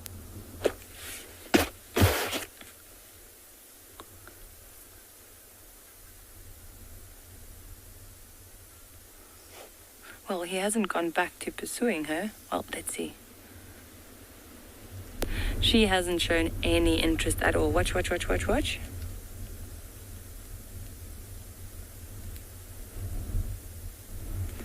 Definitely interested. Now, I've actually watched a pair of them once where the male is doing exactly the same thing and the female also not interested, and eventually he was chasing her around the bush. She was running away from him and they were just running around the bush in circles, like she was just trying to get away from this bull. It was quite funny. But he doesn't seem that persistent. He's more interested in the food.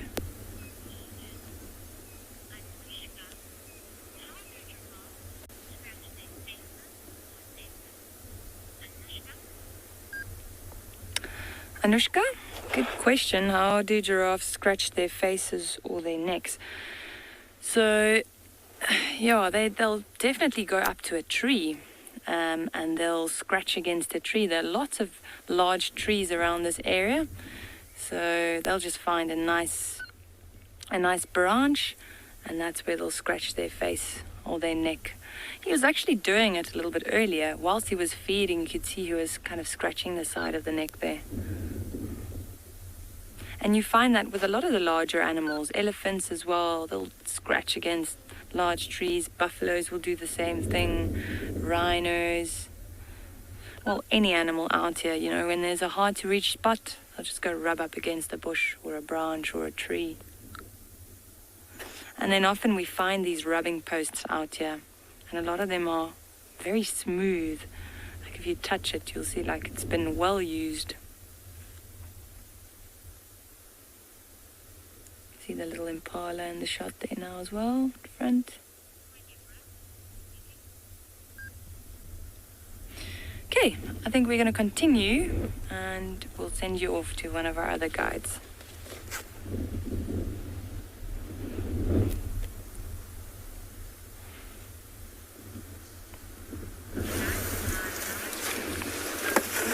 It seems like this animals or this elephant has found their favorite spot in the property. You can see how everyone is scattered and just feeding on this grass here. You can see on the trees there's hardly leaves. We just came out of winter, spring, just waiting for our summer rain. Oh, look at that. Someone's feeling brave and strong.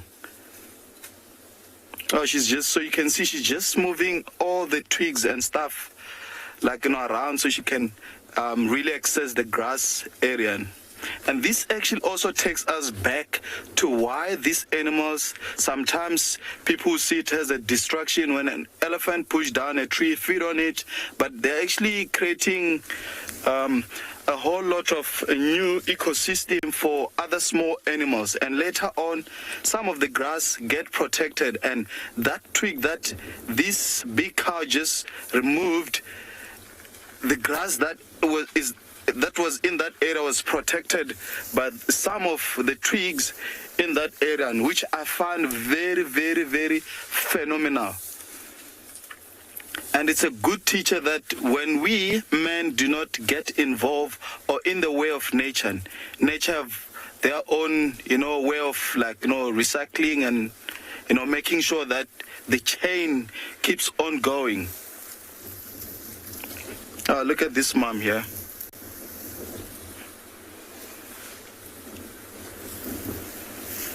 Can see how she's pulling grass.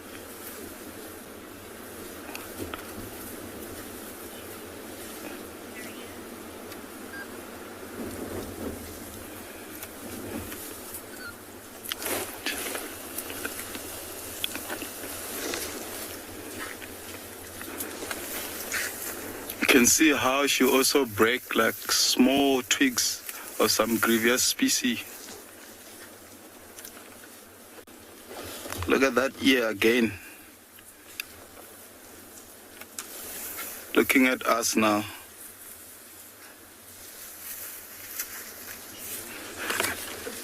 And now just walking past us.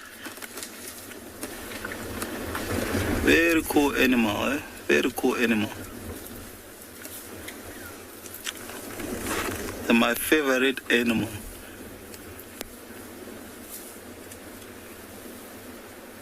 So you can see, since we have been with them, it's a matter of keep on feeding and feeding and feeding, because they have to do this for many, many hours so they can have sufficient food.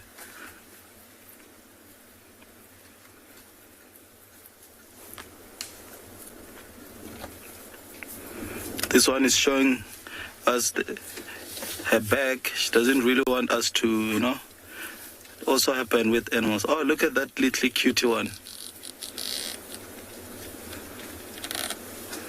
Young boy. What is also amazing is how quiet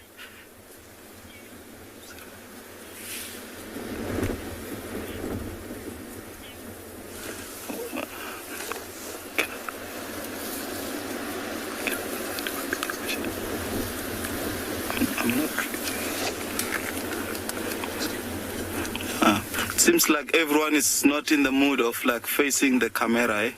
Everyone is just showing us their back.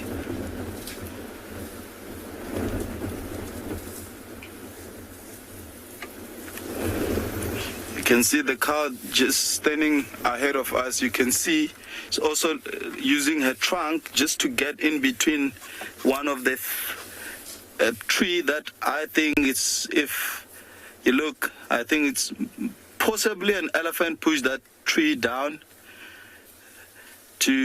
just to feed on. And now again, all the grass contact or that growth around in that area, and is just, a good use now. Oh, that's a big boy.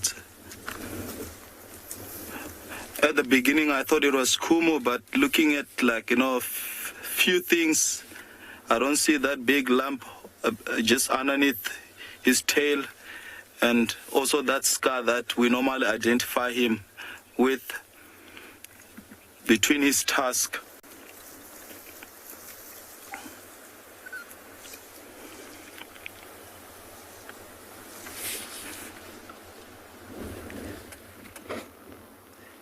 Look at what we have here. I know it's a pretty rubbish view,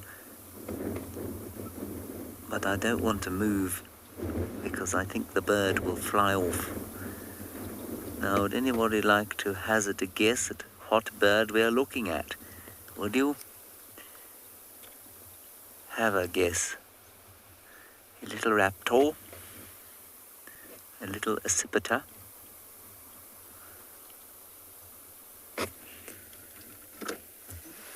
and what you're looking at is the colour of the legs and the cere, and I will tell you, because it's difficult to see in your picture there, that both are red, which in this area basically gives you two options for a bird that size. It's about just under a foot long. Has it gone? No, it's still there. What you want to look at also is the colour of the eyes. What's legs red? Yes, they are. So you have a look there. See what you think.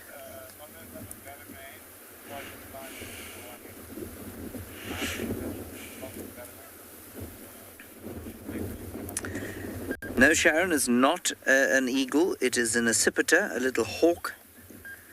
One of two possible accipiters.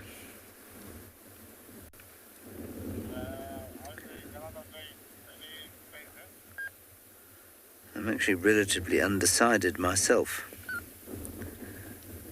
Anybody else want to hazard a guess?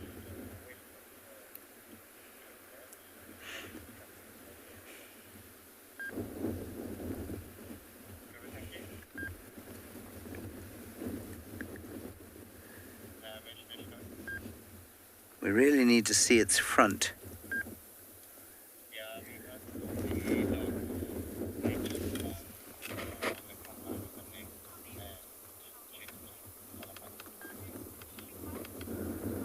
Now, Consulting Detective reckons that this is a shikra. Consulting Detective is close, but I'm not going to give you a cigar for that one. And I'll tell you why. Its eye is too dark, and its legs are the wrong colour, I think. There, now it's moved. There we go, that's a better look. Yes. Okay, it is what I suspected it is.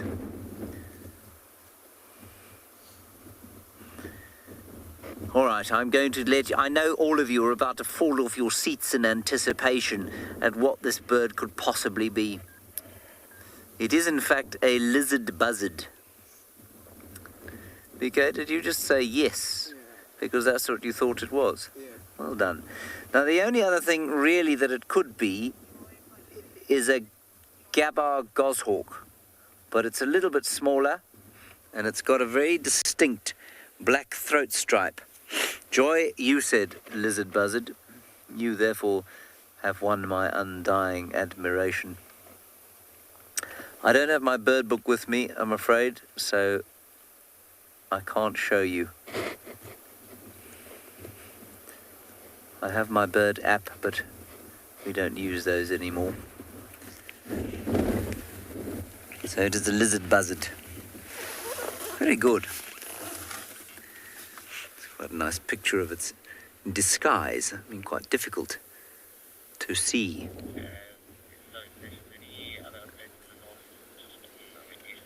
If you happen to be a little waxbill flying past on your way to tea with your friends, the waxbill flock from the next door acacia tree, it'd be quite difficult to see that danger lurking above. Although I suppose it's much more likely to leave the lizard, at least the waxbills, alone and go for lizards.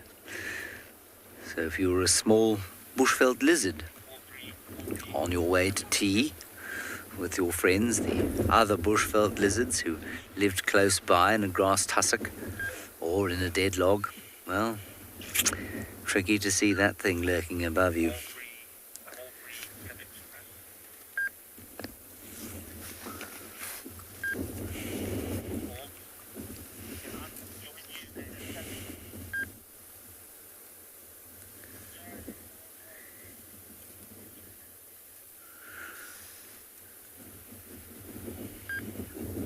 That red cere and red legs, very distinctive. Only two birds here have that. And those are the gabar goshawk and the lizard buzzard.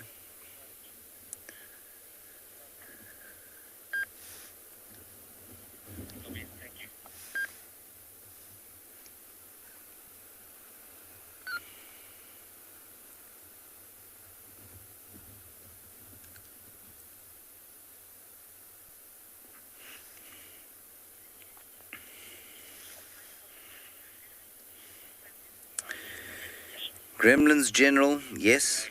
Unsurprisingly, the lizard buzzard is a fan of lizards. It eats mainly lizards, small snakes, rodents, frogs and invertebrates. Like most of these things, it'll basically eat anything that it can catch. I'll give you a list of things that it's been seen eating. Lizards, small snakes, frogs, rodents, invertebrates, grasshoppers, occasionally arachnids and mollusks. Rarely it will eat small birds, including little sparrowhawk chick. One bird became enmeshed in coils of a snake it had attempted to catch. So largely reptiles, sometimes other small birds, but very seldom. Unlike the gabar goshawk, which will eat quite a few other small birds.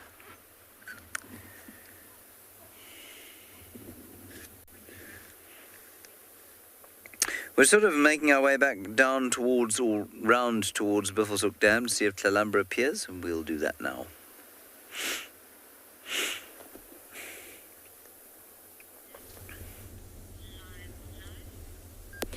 So we have found quite a nice herd of elephants. Looks like a breeding herd, so mostly females and their calves. You can just see the rear end of one there, and there's the youngster just in front of her. That's quite a large cow. She is gigantic, actually.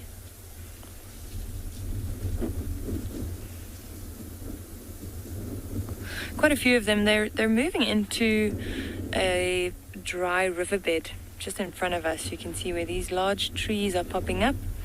That's where that little riverbed is, and there's still a lot of food around there. There's a lot of long grass lining the banks of that little drainage line, and some green food around it. So that's what they're after.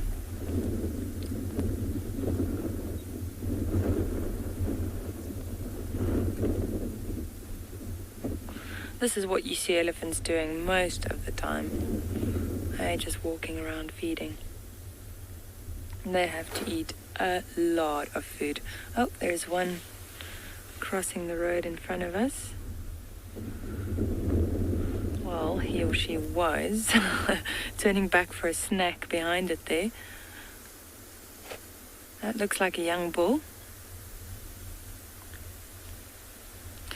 Now, you'll often find young bulls accompanying the herd, but when they're about 12 or 13 years of age, when they reach puberty, then the females will kick them out. So then you find them following the herds, but every now and again, if you sit with the herd for a long time, and then you'll see that there's usually a bit of a misunderstanding, and they'll trumpet and scream and shout, and the females will keep pushing and chasing them. It's been quite peaceful so far, but eventually they'll get the point and they'll go off by themselves or form little bachelor herds.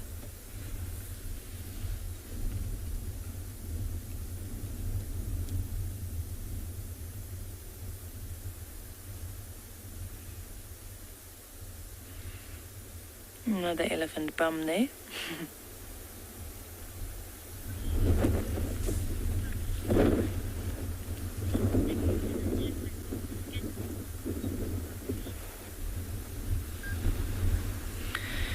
Bubblicious, how thick is an elephant's skin? So it depends where on the body you look. So if you look at the ears, and you can actually see it from what we're looking at now, you'll notice that the ears are very, very thin. But around the rest of the body, there are some parts that might be 3 to 4 centimeters thick, other parts that might be thinner. So I'd say under the tail's probably thinner, and then the ears. So yeah, it just depends where on the body you look. But majority of it might be around 3 to 4 centimeters thick, which is really, really thick. We were actually chatting about this the other day, and it's not something you often find, but on the odd occasion when we do find an elephant carcass, it's quite a difficult thing for for predators to actually to open, to start feeding. So they'll usually start with the under the tail, and then they'll try and open up the belly, but it'd have to be something like a lion or a hyena.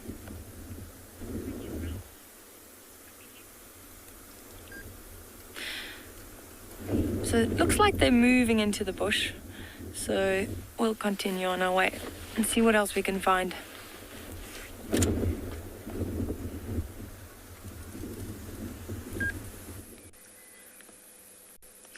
We've moved away from the Nkahumas just to let other people have a go at having a good sighting with them. And we've come round here to the Mulwati, where something very special is going on, we think.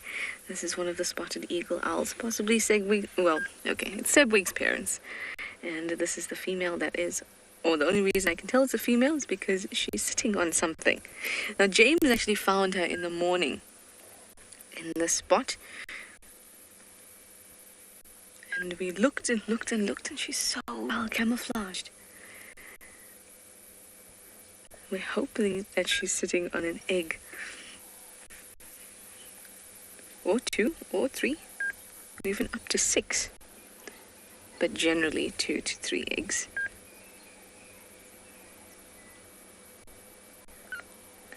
I don't know if you remember, it was yesterday afternoon.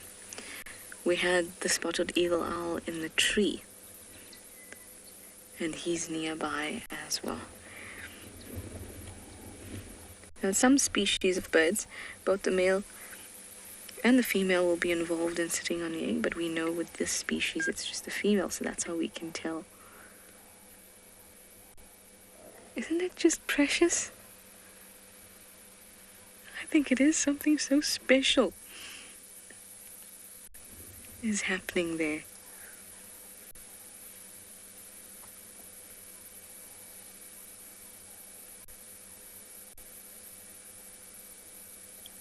Could mean that in a month or so we could have a little Sebwig again. Now they'll start incubating as soon as the first egg is laid. You don't lay them all at the same time. There's a few days between egg laying. But as soon as the first one is laid, she'll start incubating.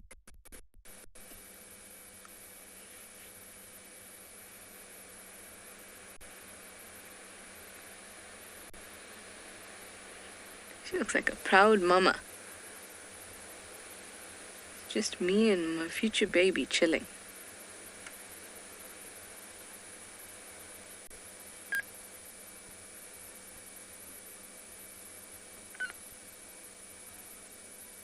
Just lovely. Look at how well camouflaged she is.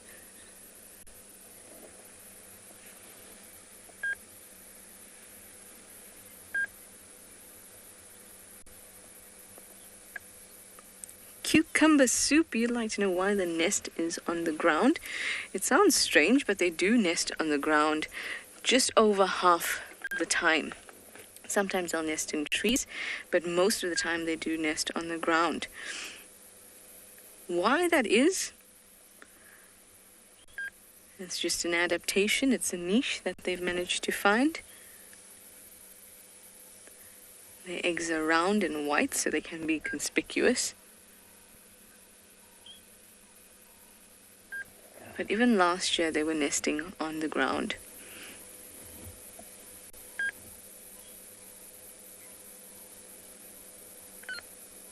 Generally, ground nesting birds have eggs that are very well camouflaged. That's why I mentioned that they are round and white and conspicuous. But the majority of the time she's on them. And obviously it has been a successful strategy for them, so it has persisted.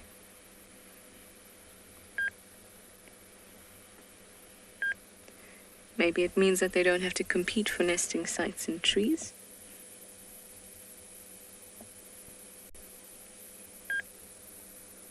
But it's their strategy.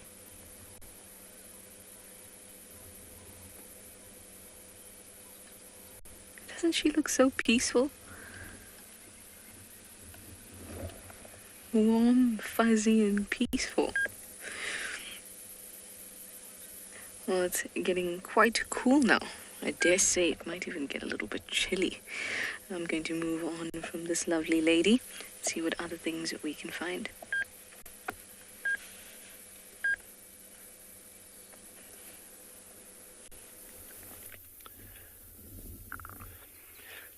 It might not look like much, but we have found possibly something quite amazing. If you take a look on the right-hand side where this branch is in screen, there's soil that you can see in the middle of your view now. You can see that that soil has been disturbed quite a lot. And this is the activity of a little Cape fox, which has been moving in and out of its den. We saw this animal about 2 days ago, and I spoke to Glenn and Dave, and I said, let's just come here and take a look. And upon arriving, it stuck its little head out, and it was gone. It's moved just into the thickets behind. You can see the brush now coming into view is quite thick. I think just the visual aspect of us being on the vehicle, and it's so used to seeing a closed vehicle, it got a little...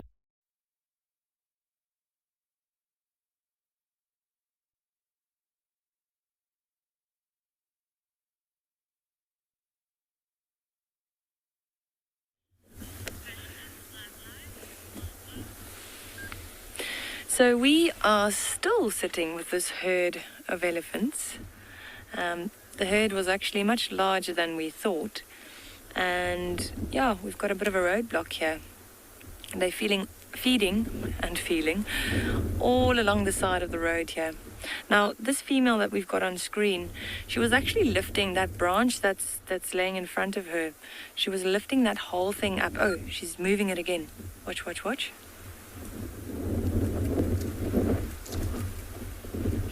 Now, she has the strength to pick up that big branch. It's actually a small tree, which other animals don't have.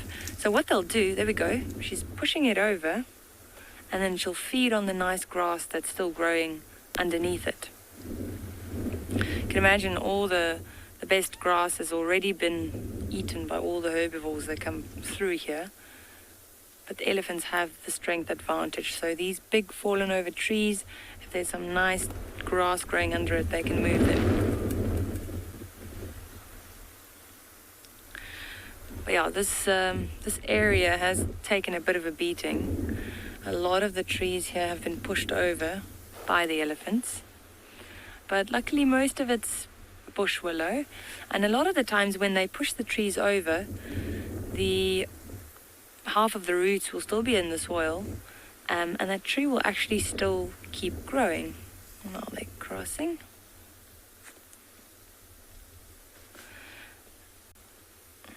And what you often find is these vertical branches that shoot out, and then you get these funny looking trees all around. I'm going to see if we can show you the one that's right next to us. Let's quickly see. There we go. Thank you, Gert. Look at that.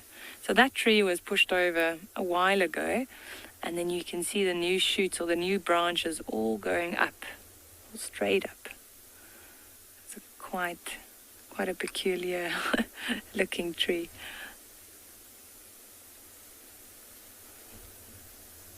Elephants were just doing some landscaping here. We'll see if we can pass this herd, if they allow us, and then we'll continue on our journey.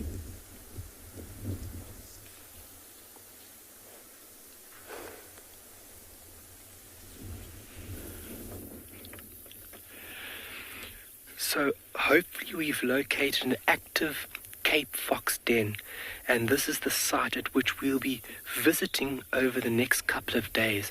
Hopefully we can build a nice relationship and this animal becomes a little bit more relaxed with us. We are on a road that is used quite frequently by Tswalu staff members. So by coming to the site and maybe befriending this little animal, hopefully it can give us some amazing sightings. And it's a very special animal to see. A little bit shy, a little bit elusive, and Tswalu is a really great place to see these incredible little creatures. So be coming here and just be sitting here nice and quietly, and hopefully we can get a sight. While we're here, we'll also do some birding. We can always do birding. And like I just mentioned, we're in the period of which these little animals will actually be denning, which is quite nice. So knowing that the animal will be locked to this den, which would be really nice if we could see pups. That would be a first for me. Pups are always special. We always want to see little babies and to know that the ecosystem is thriving. Typical rodent hunters, and when this little one was pregnant, she would have been pregnant for about 50 days. And if she's given birth, and this is a den site, she would have given birth to anywhere up to 6 little pups. And look how thick and tangled the vegetation is. Typically where you would want to stash your little ones, just like that mom cheetah out west. Provides really great protection for when mom needs to go off. But these guys have a little bit more of a safety aspect, utilizing this underground burrow or den system. Very, very nice for protection against predators, but then as well as the harsh elements that we do experience here. Really nice. So hopefully we can get a little sight of the sky, and you can see something magnificent.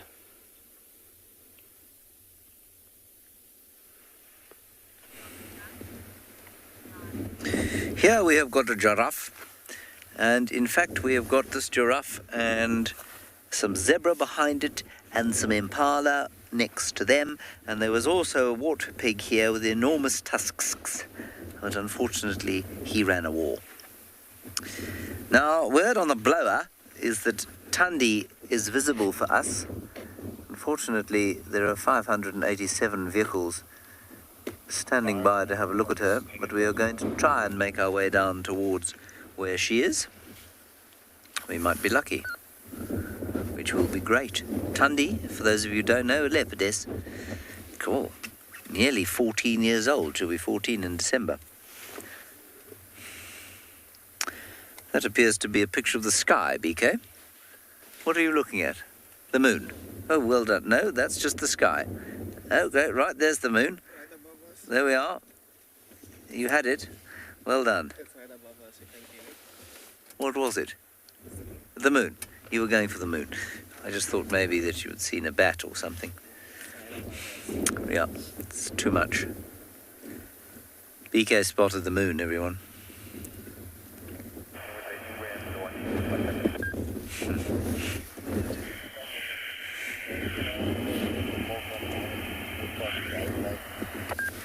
See the wind rustling the mane of the giraffe. It's swung more from the east now, not so much southeast. Strange.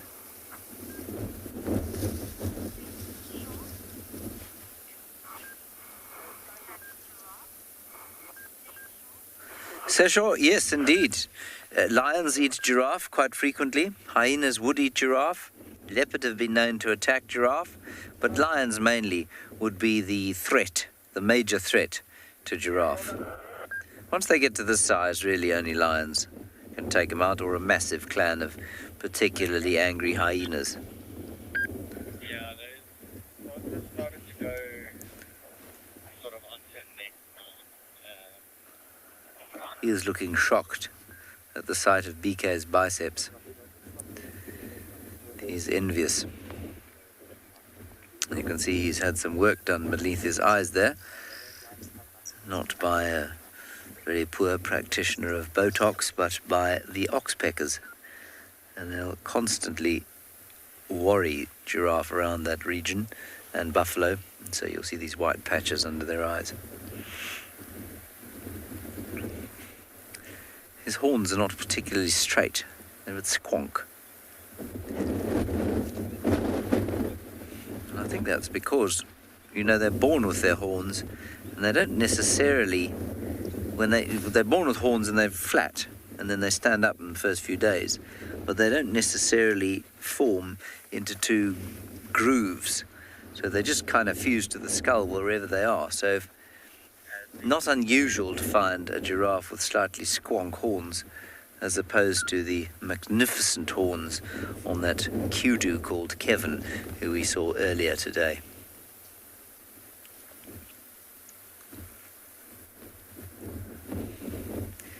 is now looking wistfully off towards the west, hoping that the sun will peep down below the clouds and afford him a magnificent view of its sinking.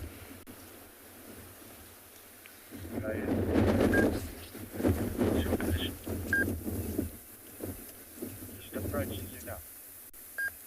Copy that. I'm going to make space. I don't know if James wants to come down the hill. All right, we've got some time, at least some space, so I think we're going to try and head towards Tundi now.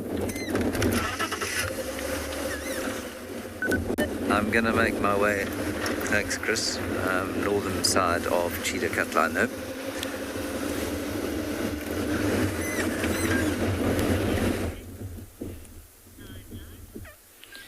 So the elephants have stolen our route, so they've all decided to use the road that we wanted to take. Not that I'm complaining. It's quite nice seeing them all walk along the road. Not that they need to use the road. I mean, it's much easier. They don't need to crash through any bushes.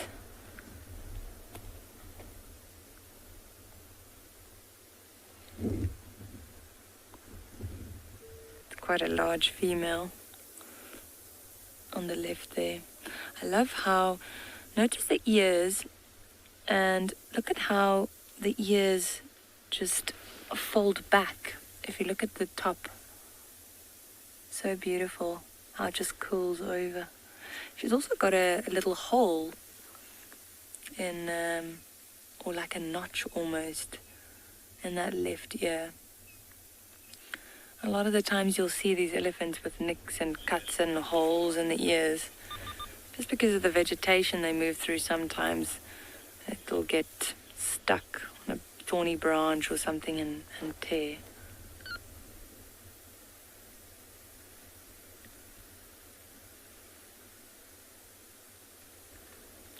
You can actually see how that head is bobbing as she's walking.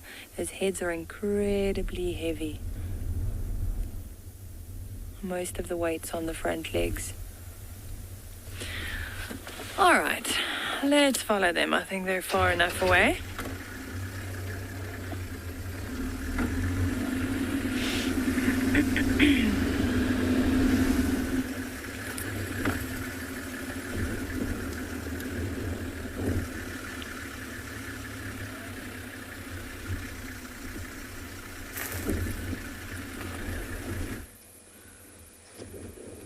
Look, a ground hornbill. Isn't that just lovely? They always look so strict, like a principal walking with their hands behind their backs. Gorgeous animals. And now, oh, we can wait, but I think it is gone into the bush. It was quite nice. It was actually picking through the elephant dung. Now, they're carnivorous, so they'll be looking for little things that they can find in it that are possible, like worms and things like that, but they will definitely like a reptile or two. Oh, it's gone. Just trying to look through just through this gap. It's about to come out, I think. Yeah, it's about to come out in that gap.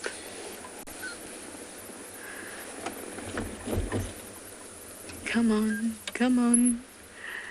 Give us one look at you. There you are. There we go. Almost, no. There we go.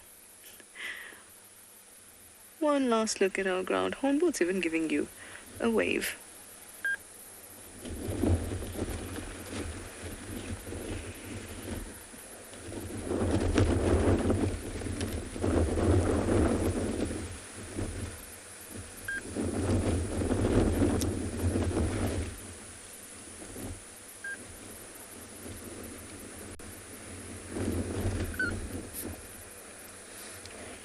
Okay, well, it is gone, as I've said, so I'm going to go and check out the hyena den, which is actually not far from here at all.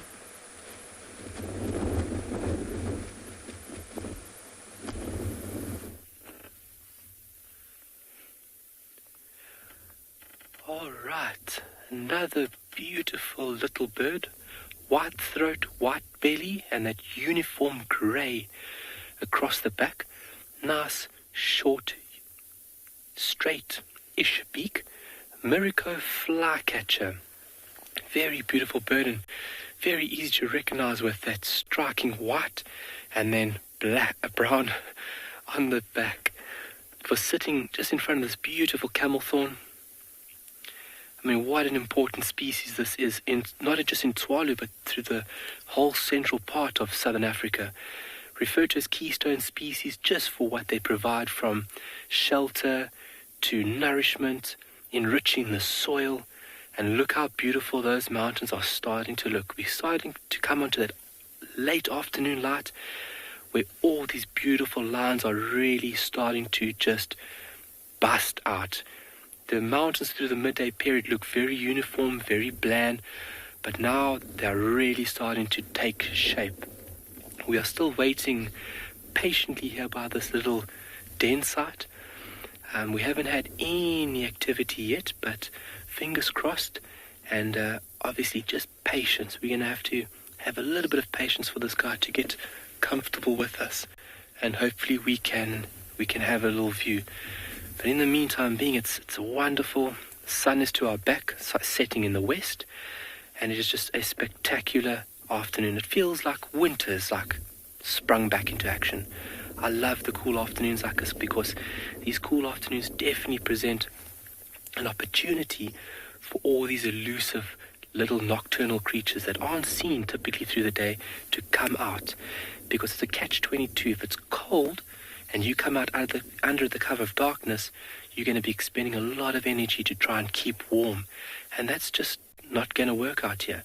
So by adapting and shifting your behavior to suit you best is very clever from an animal, and something that works really well here, especially through the winter, because it gets so frigid. How beautiful. Beautiful little three-thorn in view here. And those mountains just looking so delicious. Hence the name three-thorn. Look how that branch branches out into three distinctive little branches. Hence the name three-thorn. Very prominent shrub, small bush that we have over here. Typically found going out west, especially in between the dune streets. And that creates a habitat for animals to seek refuge, shelter, food, you name it. A very, very, very amazing little bush here. And something that's easy to recognize. Sometimes trees, botany can become quite complex. And recognizing a tree is like, trying to learn algebra or, some very exciting and complicated math. But the easy ones are definitely exciting, and it makes it enjoyable to tap into the other larger, more complex tree species that we have. So that's back to the den now. So you can see the soil disturbance. There's a defined color difference between that is in picture at the moment and the soil that's before that darker strip running around the middle.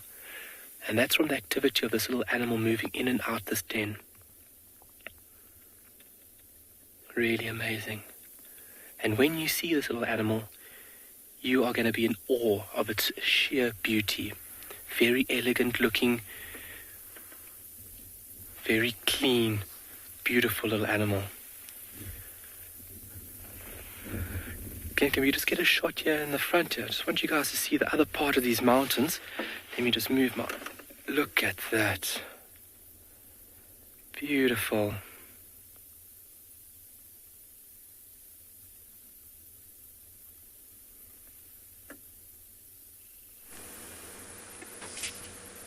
I think we can compete, Kyle.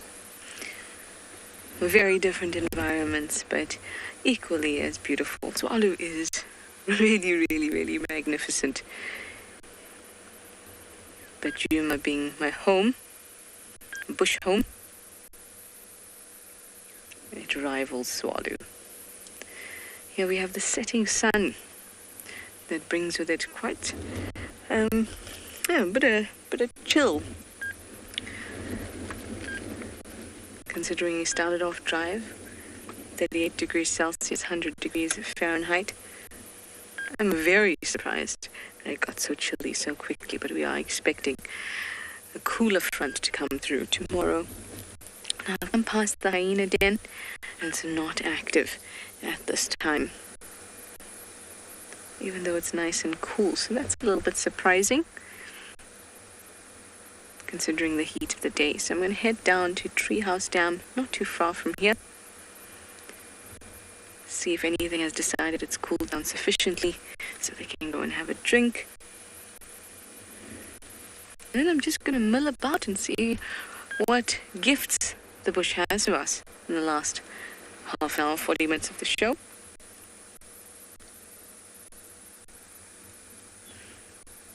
Maybe a last-minute leopard. I remember, James is on that already. Maybe two. Anyway, I'm gonna head down to the dam, see what we find.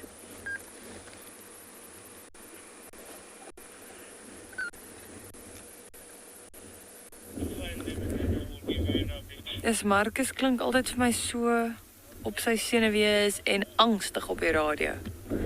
Stations, may I please have an update? Sorry about that, guys. Luckily, it caught us still looking at the lovely sunset. That's because it's just so pretty. So pretty, especially with the silhouetted marula.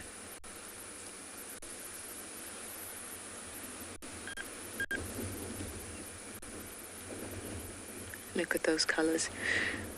I would love to do a few silent moments watching the sunset, but it's still a little bit high up in the sky, and you might only be able to hear some wind, but we will do it. It's just a little bit lower. We'll sit and watch the sunset together. All right, how about we head down to the dam then?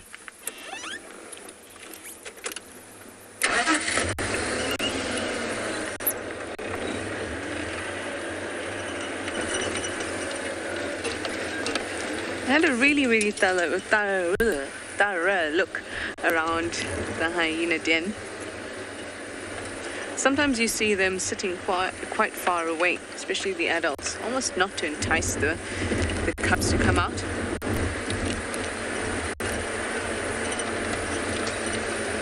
And sometimes they even use, this is the old den, the one they used to use the first time.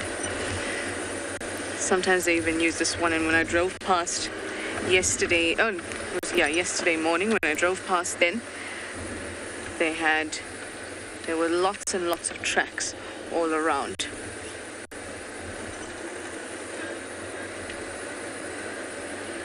Lots and lots of tracks. If these people want to ask me about the hyena den, I'm going to have no good news for them, unfortunately. Hopefully they'll be able to go around me. Nothing. Yeah, good luck. See you. Shame. I wish I could have given them good news. And now they're heading in the direction of Treehouse Dam, which means that if they stumble upon something, they let us know. So it's no use both of us going down that way. Where shall we go? This is what I like about safari. Where shall we go and what do we find? We don't ever really know, except when sightings are called in, obviously. But I like when we just kind of drive around and stumble upon something. So, let's go.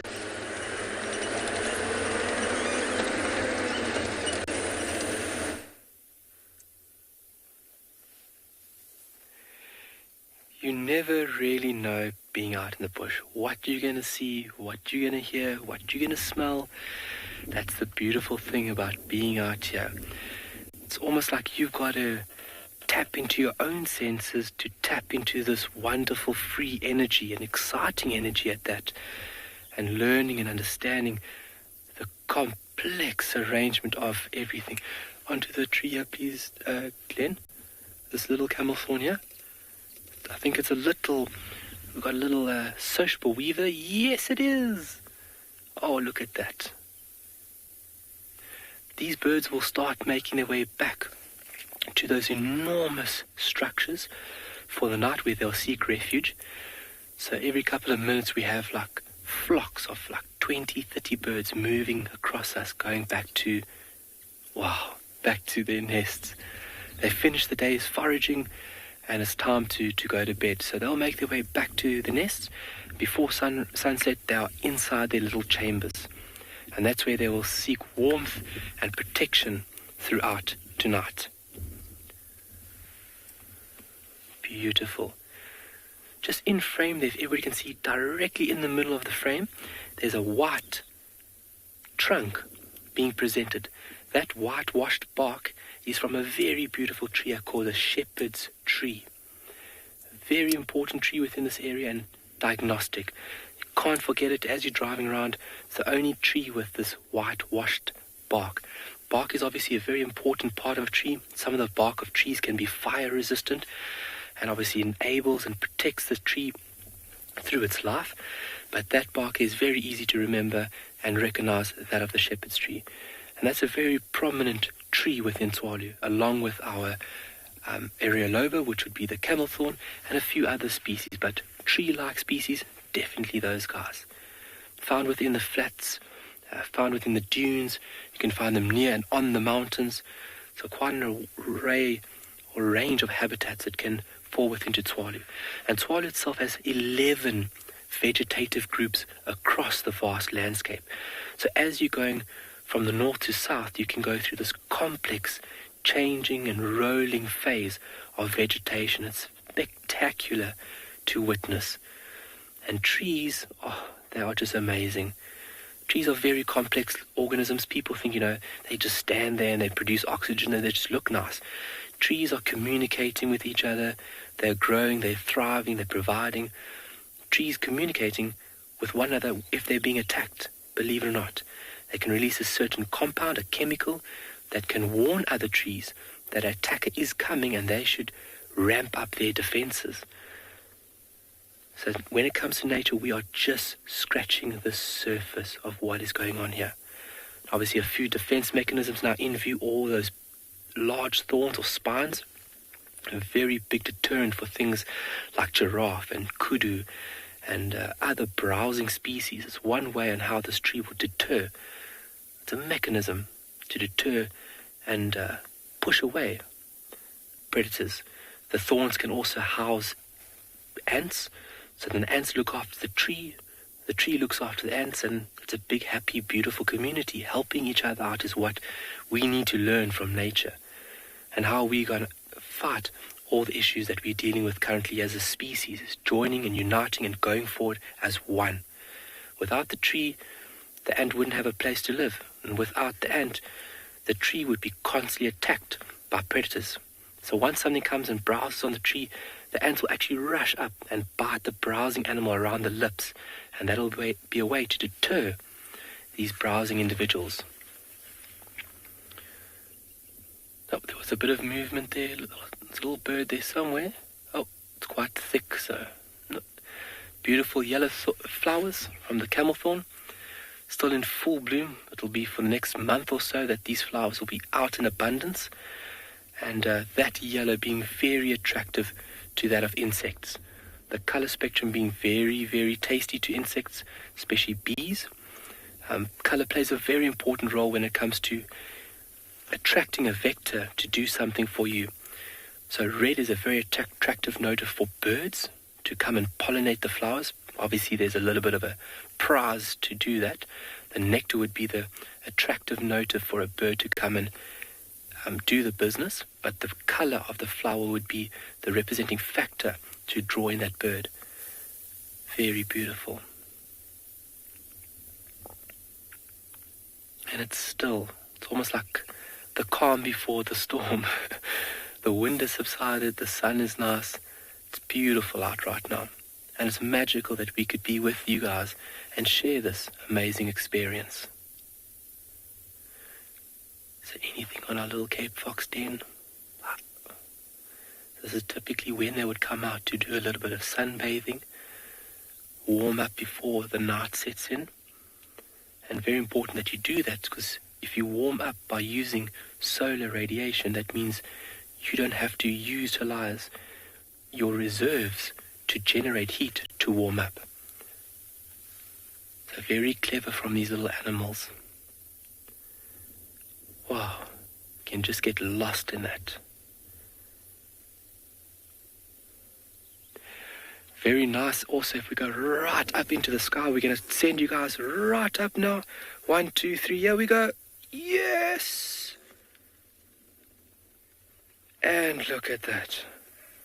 Amazing that we can sit here during the daytime and see this marvelous chunk of rock.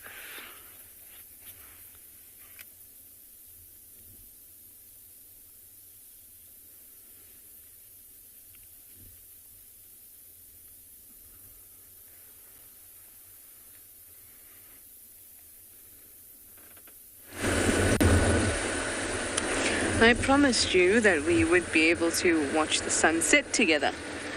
But, actually, let me show you. The sun has escaped behind the clouds. Didn't want us to share the moment. So it's escaped now. Behind these clouds off to my right. You'll actually be able to just see the color. So they have beautiful silver lining, or pinky silver lining, but the sun has slipped away. But that's okay, because a gap has opened up at the Nkuhumas again, so we can spend a few more minutes at the end of show with them, hopefully.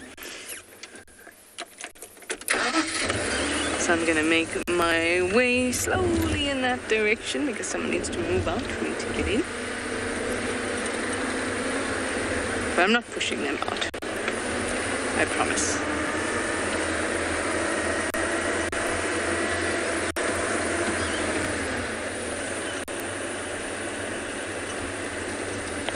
Where have you found it? So I'm glad that they've actually stuck around on Djuma for the whole day, considering that they are literally on the boundary. Well, actually not literally. 100 meters from the boundary. Other vehicles that can't come into Djuma have been sitting on the boundary and watching, hoping that they'll get a glance. Sometimes they did, actually. I know that feeling, like when Sibuyi walked straight into Little Gowrie. I know the feeling very well.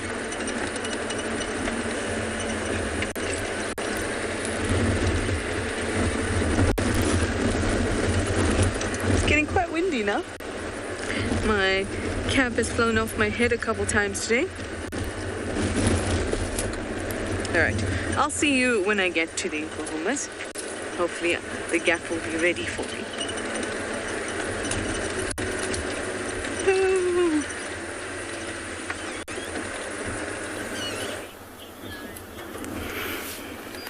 So it really got exciting here at Pride Lands. So after seeing her earlier on at the dam, it seems like there was a small herd of impalas that were just east of the dam, that she was sort of like, waiting for them to come to water. But somehow, because of the wind, that did not really happen. So now we just saw her actually trying to hunt. She did some stalking, but unfortunately with this weather, she was not really lucky. But still, nice to watch and see her again, in action. This is also about the right time for her to start being active, and you can see she's also cleaning her paws just to be ready for action. I guess being a lone lioness also plays a crucial role, being hard for her hunting.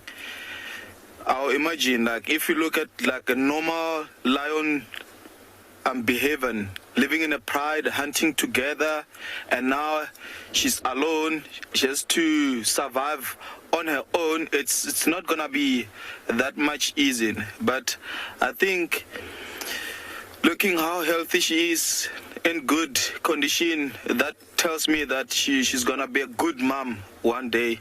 She survived the worst, and really looking forward to see more of this female lioness.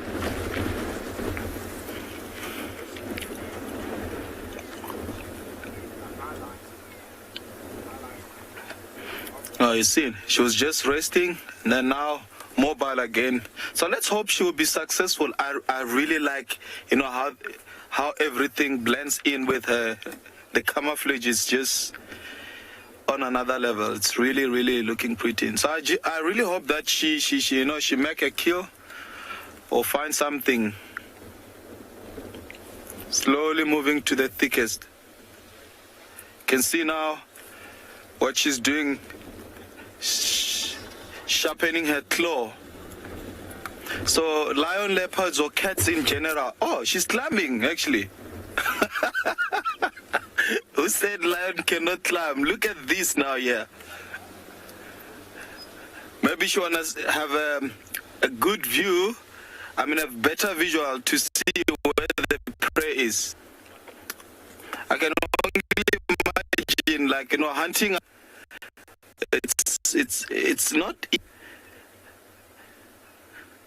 So now this lioness using some new technique. You can see she's watching and scanning, just like in the direction that she's looking.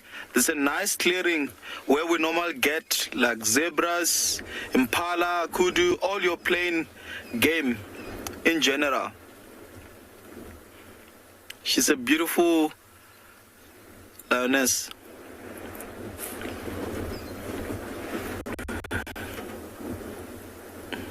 This is really, really beautiful.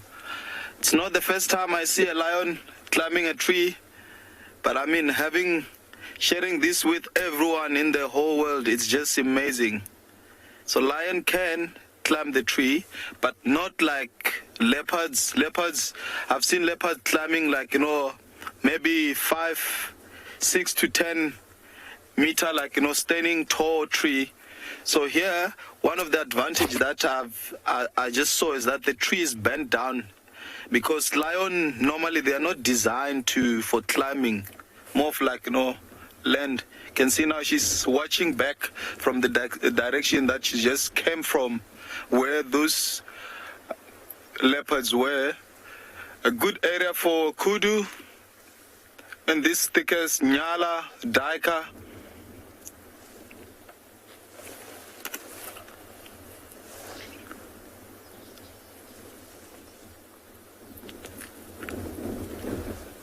This is beautiful, folks.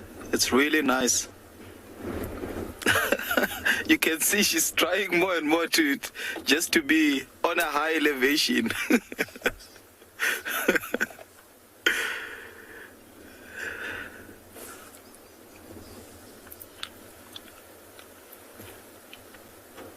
Can see that nice black color on a tip of the tail. I think I'm gonna try and maybe reposition and see if let's wait and see, maybe she wanna get down now.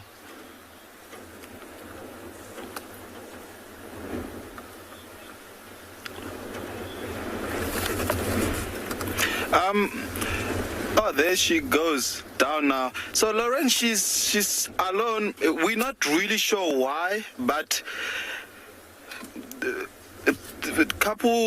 few months ago there was a pride, and later on we found this, or one of the other guide found her on her own, and we kept on like picking up, like, you know, her presence around pride lands, and the pride came in the area, and no one knows why she didn't join the pride, but I'm not really sure why, because also when you check the time that she left the pride, she was still young to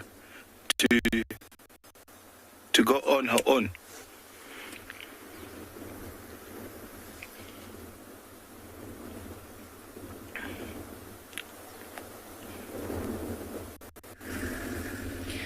So we have left those elephants and we've crossed the Timavati riverbed, and now we are driving a road that runs parallel to the riverbed. So this is a good time for us to start looking for predators. It's cooling down nicely, and this is a really good area to look for leopard. You'll see the vegetation around us. It's quite thick, so this is a really good place for leopard. Now, for those of you that tune into the show regularly, you'll know the Ngala female, and she's also got a youngster with her, and she frequents this area. So this road is called South River Road, and we find her around this area quite often. So what we look for when a leopard is walking is the white tip of the tail, especially through thick vegetation like this. That's one of the first things you'll see. Otherwise they blend in really, really well. So that's what we're looking for at the moment, and we're also listening out for alarm calls. She might be out hunting a little bit earlier because it's so cool and because of this wind. So fingers crossed. A leopard would be nice, but then again, we're happy with anything we can find at this stage. I think we have been quite fortunate this afternoon though.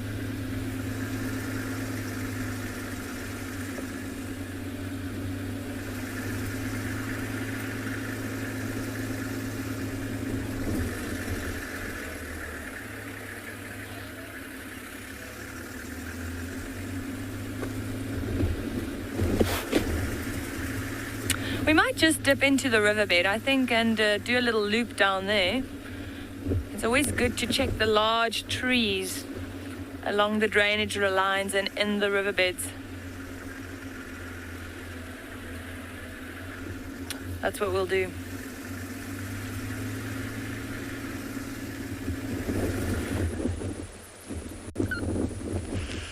Yay, we made it. Nkuma's in the same spot. Just over the dam wall is the southern boundary. So tempting for all the other vehicles. In fact, I can see two vehicles trying to look over the dam wall.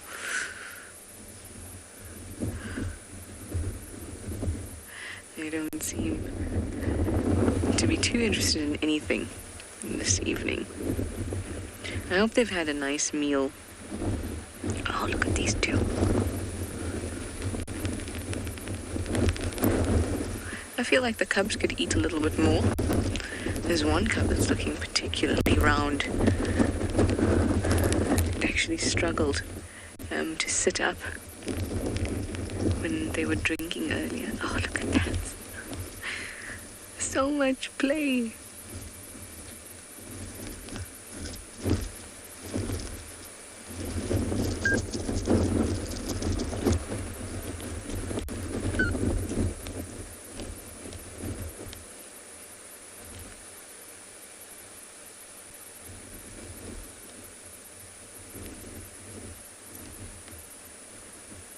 They have moved ever so slightly though.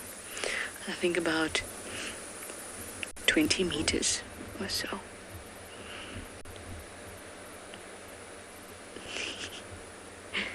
Sometimes they can be so much like house cats in their behavior. The stretches, the yawns. There we go.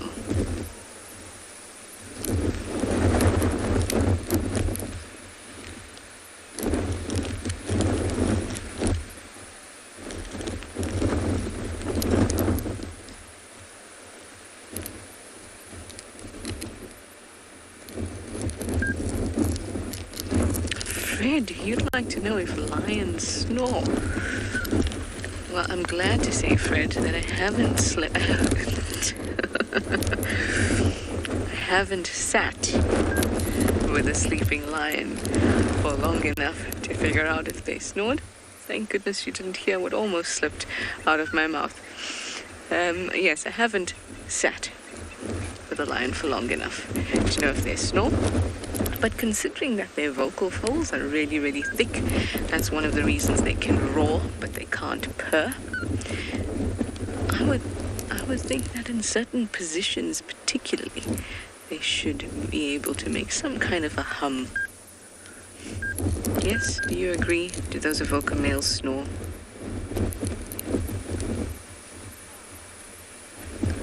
Yes, I think that was a yes. Oh, don't be shy about it.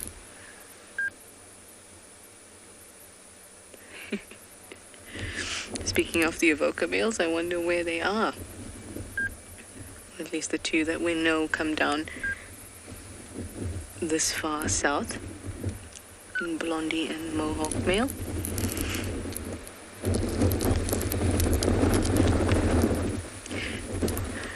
Look at that. Look how house cat-like their behavior is.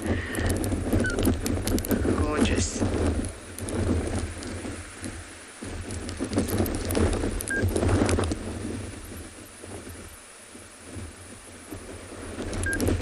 Yes, I'm sure you are not able to hear much at all, which is kind of good because my game drive radio is still beeping and beeping and beeping. Hopefully you'll hear that a little bit less with the wind.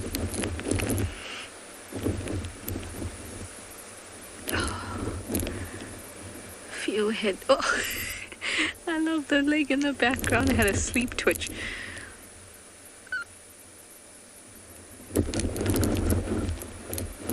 Look at this loving, tender care.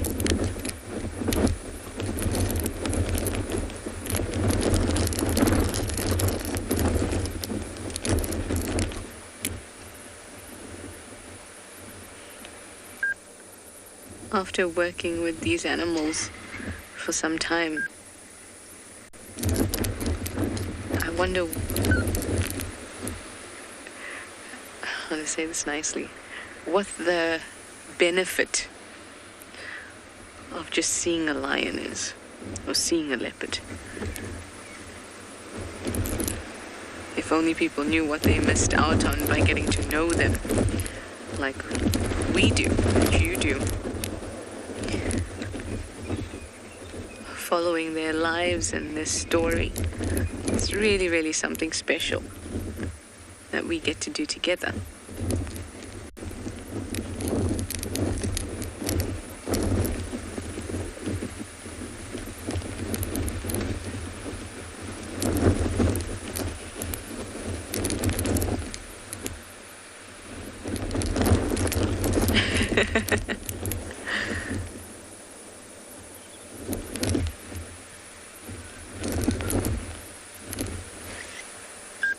Sugar bits, that's a really good question. You'd like to know if lions or big cats have whiskers on the front of their legs like house cats do.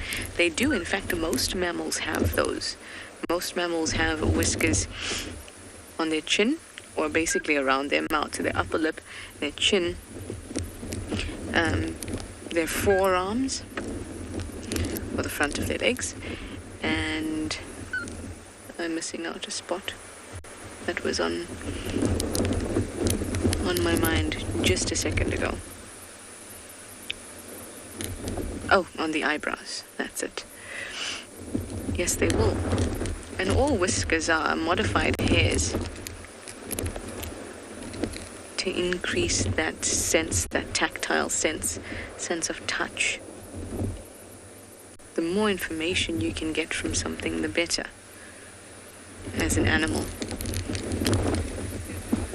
So you have a strong sense of smell, a strong sense of taste,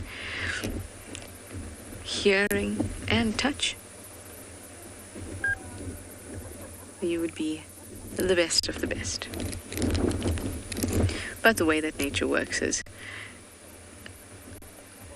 only how much you need is given, unless there's a reason for giving too much.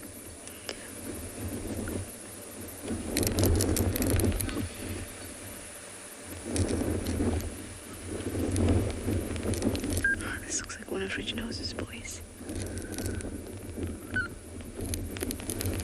Oh, he looks like an awkward school photo hairstyle. That's what he looks like he has.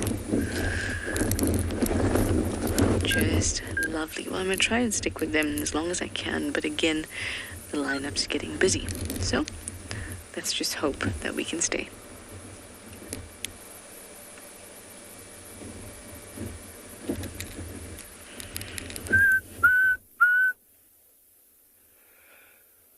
All right, we've decided to leave that little den site.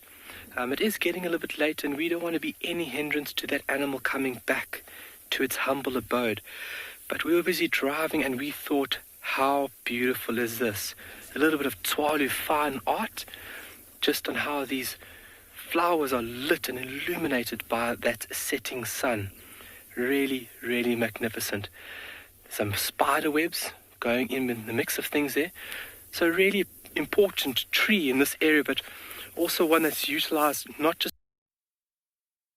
birds. And birds want to be in places where it's difficult for predators to get in. And this will be one prime example, this little finely woven nest right over here. That is a nest that's made by a bird species called a scaly feathered weaver. And they typically build their nests within these thorny, spiny bushes because it is a formidable form of defense that this little tree has. If I get nice and close here, you can see why this tree gets the name blackthorn. So over these branches are laden with these tiny little backward facing hooks. I mean, look how that hooks into my finger. It doesn't just puncture, it actually physically rips. And the size of them and how close they are to the branch, they are formidably strong. So anything that wants to try to get in here is going to have a very difficult task getting into that little nest. That little nest can hold a couple of birds through the winter period.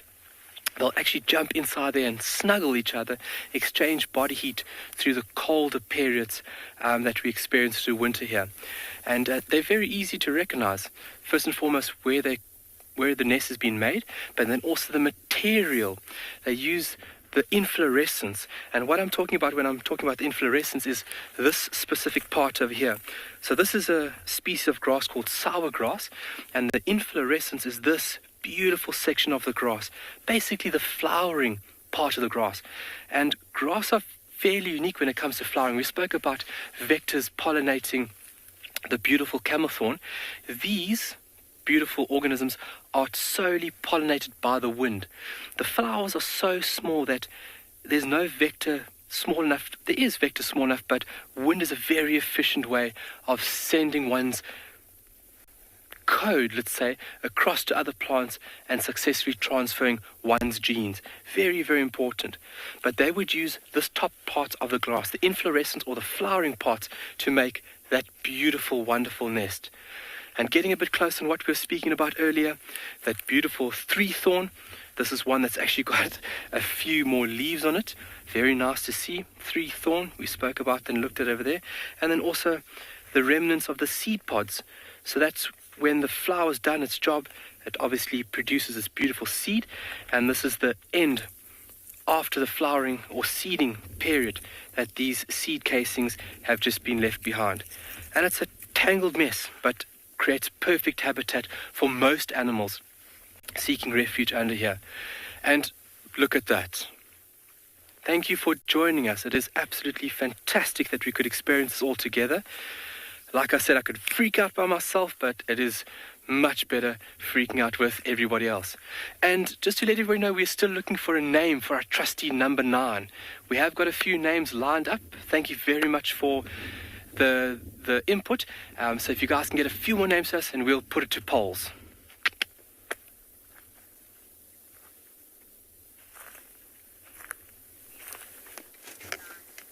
Here we have got a giraffe. And we had a giraffe earlier, but this is a female giraffe. She's, smaller than the male. And I will just report to you, while you enjoy the sighting of this giraffe, that we had Tundi. Unfortunately, no matter what we did, we just couldn't get any signal, I'm afraid. But she looks well, she looks healthy, everything's okay in her world. And so hopefully we'll find her again tomorrow, or somebody will. No sign of her cub, who I nearly referred to as Wolfie, which would of course resulted in my demise.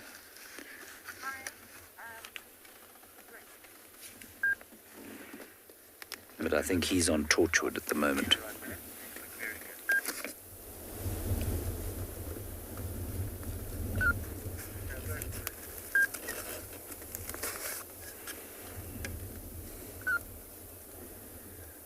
one of those sort of early summer evenings. It feels quite ominous here. The most overused word on safari. Ominous.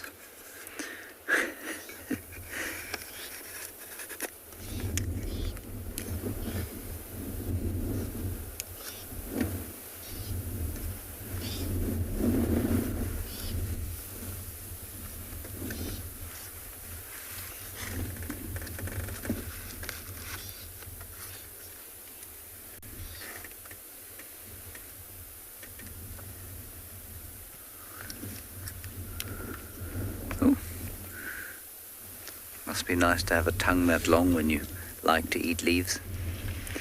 Pretty inconvenient if you were like us, I suppose. She's very limber.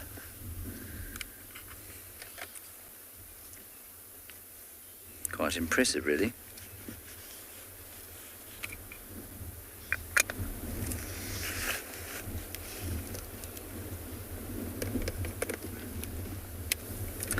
Well, we're going to slowly make our way back towards the dam near camp, not camp, the dam near camp, and see if Kalamba hasn't pitched up there.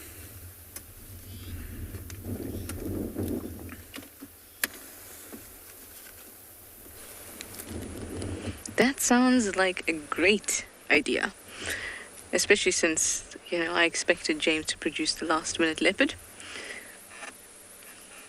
But at least he got to see her. Always think they have a special relationship. James will always ask about Thandi first. It's lovely. These guys doing much of the same. There are other vehicles in the sighting, so you may see the flashes of their cameras.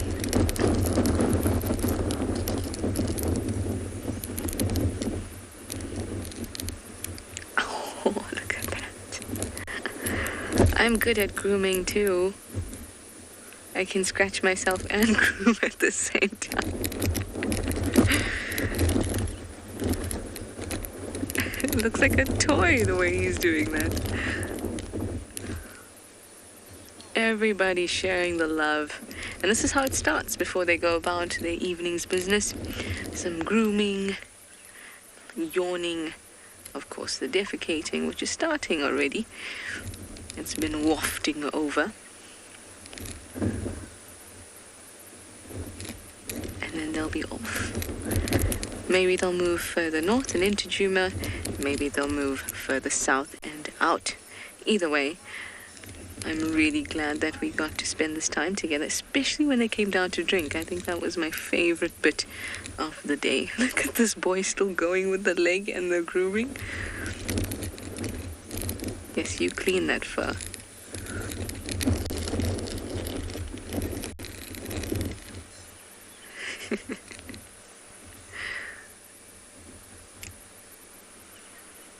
Hopefully they'll get lucky tonight with a meal. Like I said, they don't look bad at all. I mean, the cubs look great, actually. Didn't even mention that. They look great, considering the last time I saw them. Spots of mange, but they're looking great. I just hope that everyone is fat and full tomorrow morning and still on Djuma. Well, speaking of tomorrow morning, it is that time. And thank you for your questions and your comments. We'll see you in the morning for Sunrise Safari. Bye-bye for now.